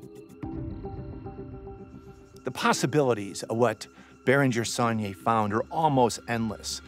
Did he find information about the whereabouts of the bodies of Jesus Christ and Mary Magdalene? Did he find something as simple as treasure from the French Revolution? Did he find heretical information that the church would have been nervous about getting out into the public, such as Jesus Christ not being crucified? The possibilities are really quite daunting. Priory of Sion are clear that there is, or there were, very important items at Rennes-le-Château.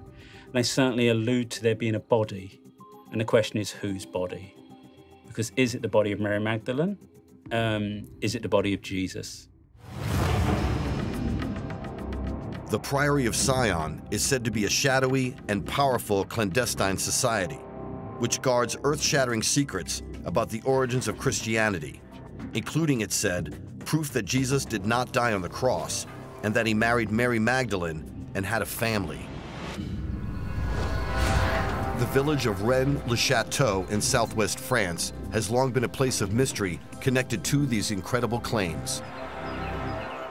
According to the legend, the village priest at the end of the 19th century, Banijay Documentaries, was involved in a huge conspiracy. It's claimed that he found a great treasure here and became fabulously wealthy. Some say he found the tombs of Mary Magdalene and even Jesus Christ, while others say he discovered the hidden treasures of Jerusalem. There are even those who claim that he was handsomely paid off by the Vatican to cover up and maybe hand over whatever he discovered. Rennes-le-Château is an interesting little town in the south of France in the mountains that has some interesting characteristics. A local priest named Bérenger Saunier was in charge of the local parish. And suddenly in the 1800s, he started making massive changes to the church. The church was dedicated to Mary Magdalene, which was not that uncommon in the south of France. There was a cult known as the Black Madonna cult that basically venerated Mary Magdalene. So Saunier started making improvements to the church and built a big house and built a big tower. and had suddenly come into a lot of money. And the question was where that money came from. Historian Andrew Goff has spent years investigating the Priory of Sion and the Rennes-le-Château mystery. He believes that the village priest, Banijay Saunier, deliberately left clues to what he discovered in the decoration of the church. So this is the Church of St. Mary Magdalene. We walk in, and this is what we're greeted with. Amazing. I mean, a devil. What's a devil doing greeting you in a Catholic church or any kind of church? Actually, it's not a devil. It's Asmodeus, who is the keeper of Solomon's temple and treasure. Asmodeus is known in mythology as the guardian of the great treasure of the Temple of Solomon, and it's very unusual to find the statue at the entrance of a church. Did Saunier place it here to signify that this church was a place that concealed a great treasure also? Some people believe that he left an enormous clue in one of the Stations of the Cross on the wall of the church. This is really interesting. The Stations of the Cross are generally standard, but there's some that are really peculiar, and this is one of them. So this is Christ being moved into or out of the tomb. What makes it peculiar is the fact that it appears to be a nighttime scene. And it appears to be a nighttime scene because there's a moon in the upper left-hand corner, and by Jewish law, you can't have a burial at night. So it seems to be, researchers believe, calling attention to the fact that something is not quite right with the story about the burial and arguably the whole crucifixion of Jesus Christ. The implication here is that if Christ is being moved at night, he's still alive. There's also a curious depiction of Mary Magdalene on the front of the altar inside the church. In the mural on the altar depicts Mary Magdalene in a cave that is clearly in the landscape of Rennes-le-Château. You can see one of the local mountains from the cave. And there is a grave next to her. She is beside a grave with her fingers crossed, which is the classic depiction of Mary Magdalene in art, so that identifies her. And there is a grave with a cross made of wood with 2 live shoots growing from the cross. And this was thought to indicate that the tomb of Jesus was perhaps in the vicinity of Rennes-le-Château, and that there were 2 descendants from their marriage, that there were 2 children. So this was one of the origins of the bloodline, the idea of the bloodline of Jesus. This is the altarpiece that Saunier commissioned or otherwise went and got himself. It's Mary Magdalene in a grotto, and it has all the symbolism you'd expect. But look at her fingers. Her fingers are crossed in a peculiar way, a symbolism of esoteric knowledge. On the left-hand side, as you're looking back from the grotto, you can see what I think is Rennes-le-Château.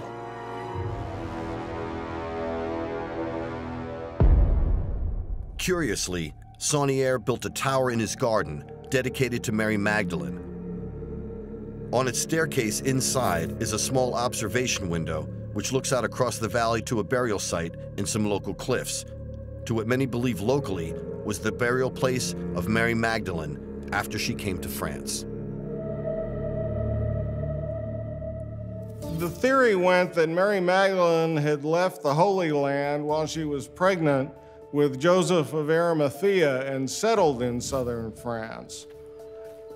As a result, this cult grew up in the south of France with this fascination with the Mary Magdalene story. The fantastic thing about the mystery of Rennes-le-Château is there are so many theories. Did Saunier find gold from the Visigoths who had sacked Rome after they sacked Jerusalem, and all the Temple of Solomon treasure is purportedly in this area and was looked after by the Cathars, who were also resident all around Rennes-le-Château? Or had he found or been told where he could find the body of Jesus Christ and Mary Magdalene? Did he find proof that Jesus Christ was not crucified, that he was swapped with religious zealots? There's a number of possible treasures at Rennes-le-Château, or that were put there for a time and then moved. The treasure is either the body of Jesus, possibly the body of Mary, or their children, so some kind of family tomb relating to Jesus, or that it's documents, that it's evidence, that it's gospels, that give evidence that the actual historic events were different to what we've got in the Bible. To me, that's more interesting and more important. I'd be more, bodies are bodies, but actual documentation from the time is a far more interesting idea. The Priory of Sion has become one of the most infamous secret societies in the world, thanks in no small part to their critical role in Dan Brown's Da Vinci Code. They claim to protect solid evidence that can prove that Jesus did not die on the cross, and in fact went on to marry Mary Magdalene, have children, and maybe even escape to southern France. But how real is this proof, and the society itself? Gino Sandri is a French artist and academic who also claims to be a member of the Priory of Sion. For many years, he worked as the right-hand man to Pierre Plantard, the former Grand Master of the Order. Today, he lives in Paris, where he agreed to be interviewed. As a member of the Priory of Sion, I was working with Pierre Plantard. I was a general secretary. Therefore, I was in charge of public relations and external communications. I was there at the interview with Henry Lincoln and Pierre Plantard. I helped Pierre Plantard prepare the interview, to say the correct things to Henry. They talked about a treasure at Rennes-le-Château. People knew that there were treasures at Rennes. There were a lot of treasure hunters looking for material treasures. Researchers had found tombs. They have opened them and found certain things. But Pierre Plantard wanted to make very clear that Rennes is a place where there are many layers of treasure. By shining a spotlight on Rennes-le-Château, you attract the public's attention. Everyone starts looking at Rennes-le-Château. There are lots of things that are coded and secret, because the whole thing about the Merovingian kings and its lineage is all just a legend. We wanted to make this public knowledge because hidden behind these legends are certain truths, certain secrets that we want to be known.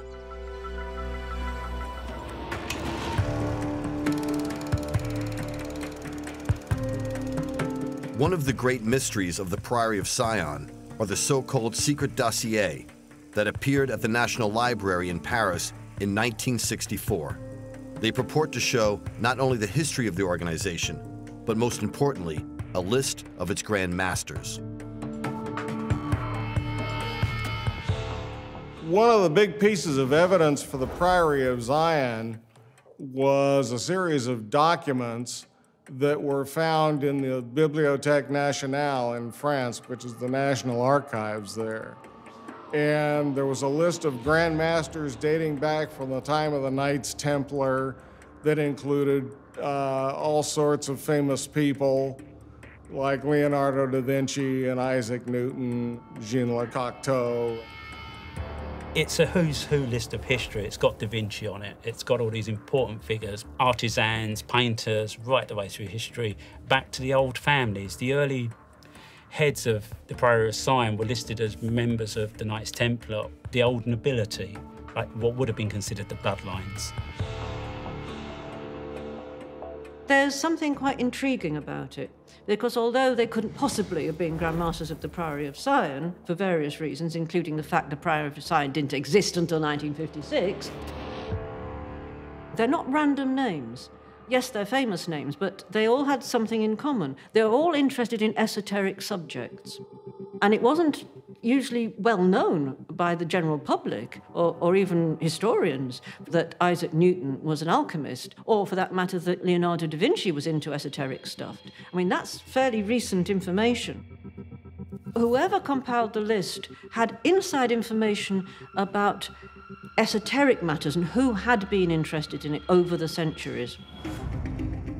If we believe the dossiers, then what it tells us is that the Priory of Zion is an ancient organization that goes back to the time of the Crusades, led by thought leaders called Grand Masters. And what they're doing is they're preserving an ancient order that is looking after a sacred bloodline going back to Jesus Christ and Mary Magdalene, and even before to the time of David. Although there's no record of who deposited the so-called secret dossier into the National Library in 1964, it's thought that Pierre Plantard was behind it, in an attempt to legitimize the history of the society. What it was in reality was a set of documents planted by Plantard in the Bibliothèque Nationale. And then later on, he discovered them and said that there was a royal bloodline, the Merovingian bloodline, that he could prove that that bloodline went back to Jesus Christ. If you were to prove that Jesus didn't die on the cross, for example, that would have a detrimental impact if it was released at the wrong time to the wrong people. So the way Sion works is at various periods of time, what they call circuits, they release information. So they almost go dormant over long periods of time, sometimes hundreds of years, passing this information on through family bloodlines, aristocracy, and through secret societies, and sometimes through ritual. They will encode this information and pass it on to a time when society is prepared to understand it and to absorb it and to take it on.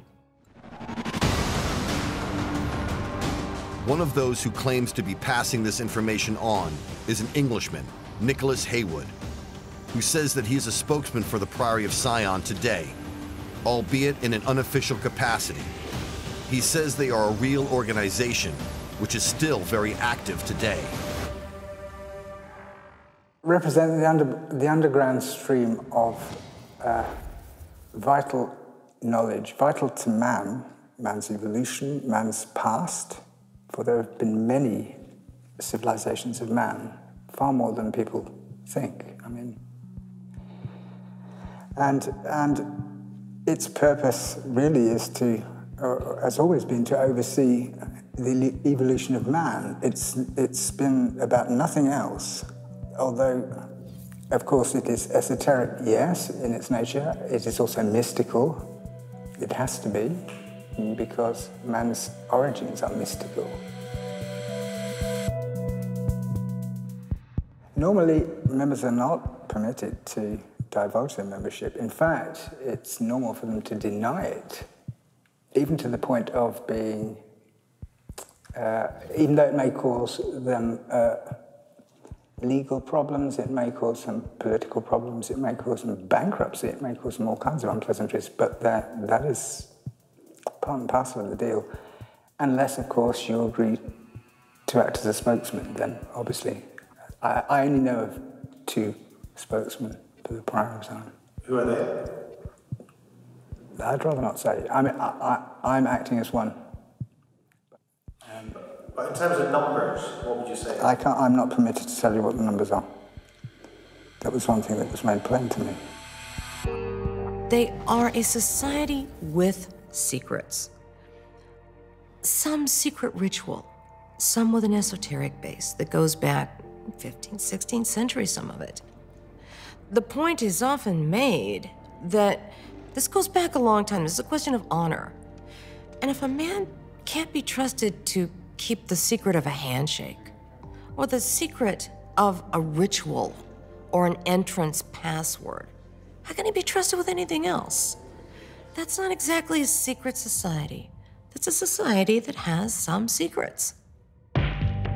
Haywood confirmed that while they do protect a great secret at Rennes-le-Château, it is not the body of Jesus Christ. No, Jesus' body was not brought back to Rennes-le-Château at all. I will tell you now, Jesus' body was not brought back to Rennes-le-Château or its environ. The Priory of Sion is one of the great enigmas of modern history. They claim to be an ancient secret society that protects evidence that Jesus did not die on the cross, but instead married Mary Magdalene and fathered a bloodline of descendants that still exists today. It's an incredible story, But is it true? The Priory of Sion, or Zion, is a complete fabrication. The idea that this was some interior group protecting the blood of Christ. An absolute and complete fabrication. I believe that there have been secret societies, and still are, that preserve information that, against current dogma of religion and politics, is kept quiet. Maybe they preserve artifacts. Fine, yeah, that's to be expected. I don't believe the Priory of Zion is one of those. I believe it was founded in 1956 by Pierre Plantard and his mates. When the book Holy Blood, Holy Grail was released, it claimed that the priest of the village of Rennes-le-Château, Banijay Documentaries, discovered some coded parchments at the end of the 19th century during renovations of his church, which alluded to there being a great and sacred treasure buried there.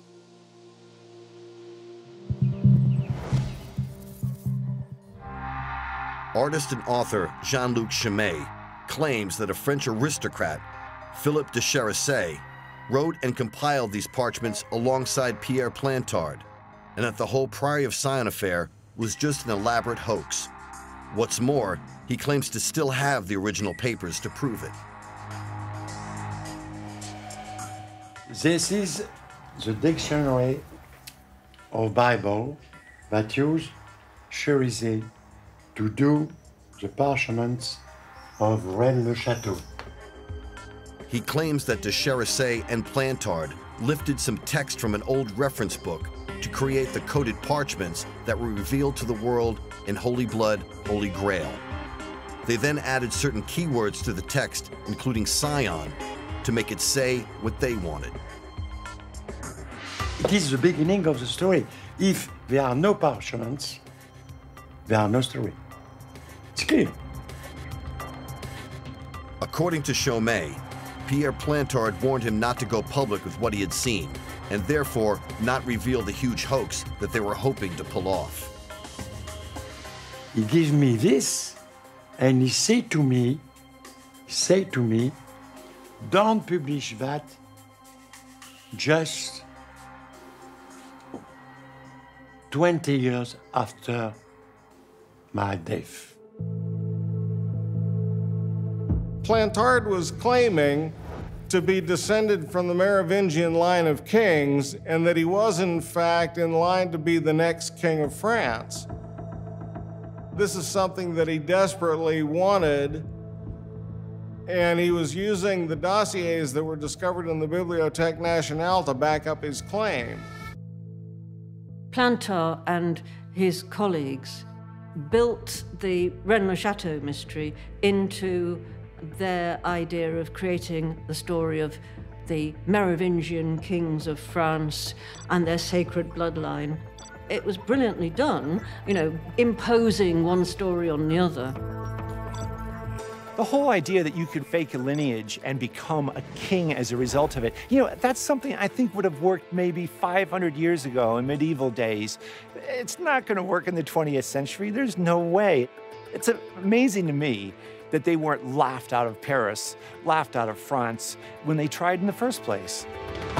On closer inspection, the three main figures behind the modern Priory of Sion had a checkered past.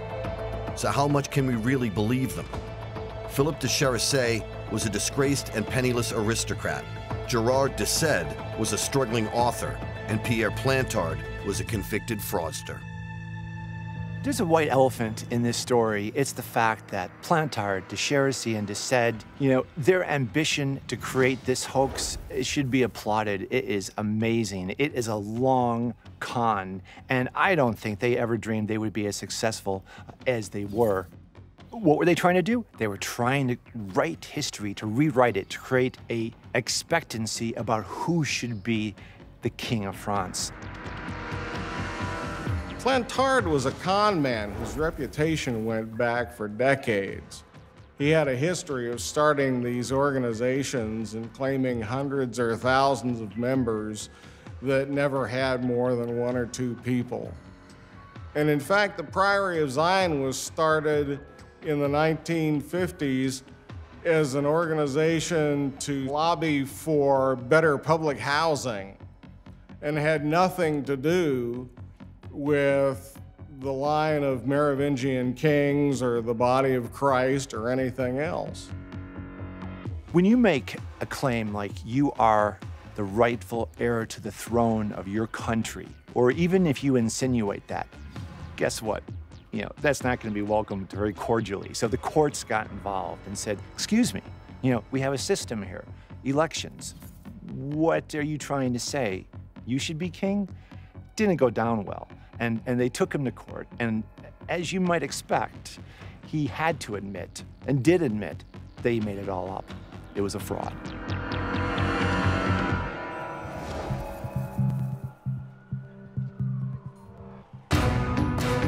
If it was a huge hoax, there are still elements of the puzzle that don't quite add up.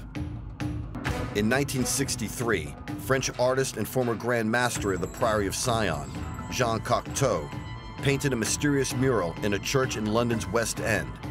In it seems to be real clues, which support the Priory's claims that Jesus didn't die on the cross. Author and historian Lynn Pinknett agrees. This is not the straightforward biblical story, quite clearly. For a start, you assume that it's Jesus who's being crucified, but actually there's no proof, because all you see is the man who is being crucified basically from the knees down. Allegedly, the Priory of Sion believed that Jesus did not die on the cross and that there was a surrogate killed in his place. In Cocteau's work, we find many motifs of death and resurrection. He painted a mural in the French church in London, which shows a scene of the crucifixion, whilst also displaying one character that appears to be Jesus not being crucified at the foot of the cross. You can only see the feet. It also originally had a mural at the front with an M made up of Mary Magdalene and Mary and linking them, but that's been hidden, that's been covered over now. The hiding of codes and symbols in art has happened throughout history. I think a lot of painters were given information through history. They were seen as a means to revealing information. The good thing about painters is they work symbolically, and their works tend to be protected. Art is never destroyed. So it's a way of encoding things, of carving things into stone for future generations. You can put your symbolism into paintings. So it's common for art to be used to hide information and to keep and to protect information. And over here, you see this extraordinary person looking very remorseful and upset, but with a beard and a fisheye. Now, there are other people in this painting with fish eyes, but this is the most marked one. And fish was the symbol, earliest symbol of Christianity. Now, could we be actually seeing here Jesus himself watching somebody else being crucified in his place? If there is one message to this, it's that Jesus did not die on the cross, and therefore he's not humanity's redeemer. And therefore, there's nothing special about him. I mean, I don't believe the crucifixion was the fix is in, and we're going to pretend he's dead, make him fulfill the prophecies, and bring him back. I think that idea is upsetting and insulting to too many people. The Priory of Sion is not such an upsetting, insulting idea. It's just kooky. The Priory of Sion is one of history's great enigmas. But how real is it? Are they an ancient group as they claim, who are sworn to protect a great secret, the survival of Jesus Christ after the crucifixion, and his marriage to Mary Magdalene, or is it a clever modern hoax created by Pierre Plantard and his friends back in the 1960s? The Da Vinci Code novel and subsequent movie brought the awareness of the Priory of Sion and the so-called bloodline theory to the attention of tens of millions of people around the world. There are even those who claim that the Priory was somehow behind the movie, using the opportunity to attack the false doctrine as they see it of the Vatican. Most historians say that there is simply no credible evidence for the existence of the Priory or their claims, and it lives on in the minds of conspiracy theorists.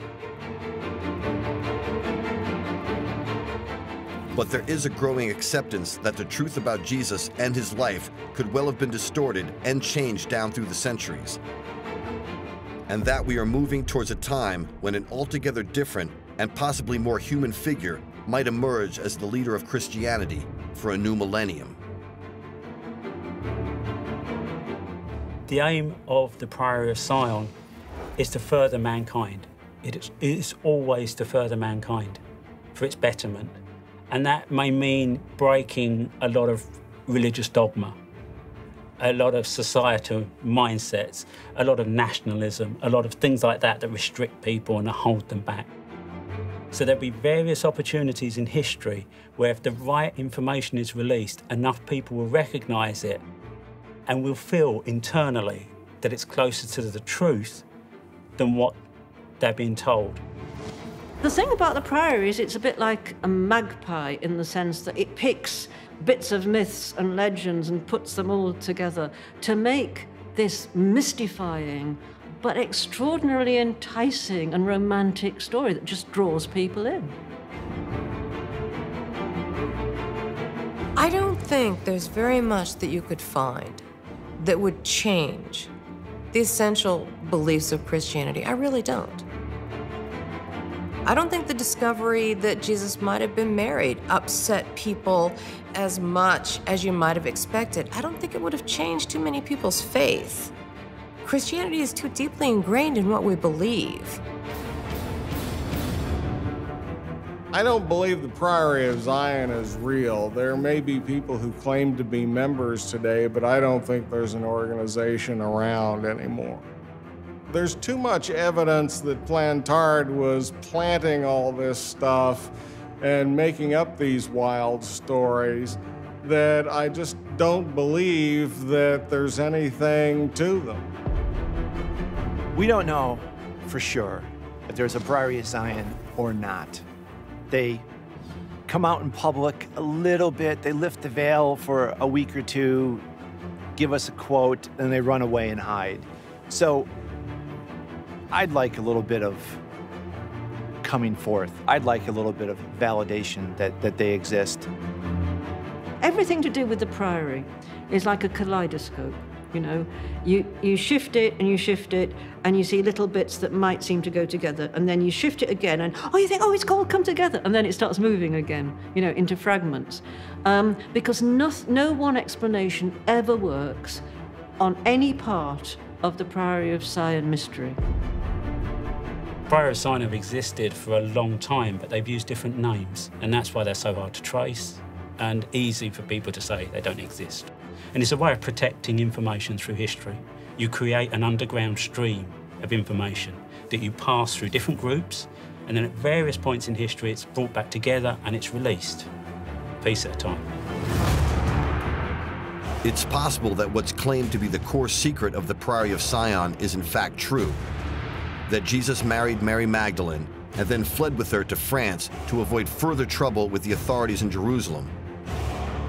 It's also possible that they remained buried there, maybe in Rennes-le-Château, and that the evidence to prove these facts has been kept and concealed down through the centuries. And that was probably the Priory's greatest trick, to fuse history and conspiracy theory so seamlessly that there would be kernels of truth in their story, allowing people to make a leap of faith towards believing their version of events. Add in the incredible success of Holy Blood, Holy Grail and the Da Vinci Code, and the Priory of Sion story was catapulted into millions of homes across the planet, and a modern urban legend was born.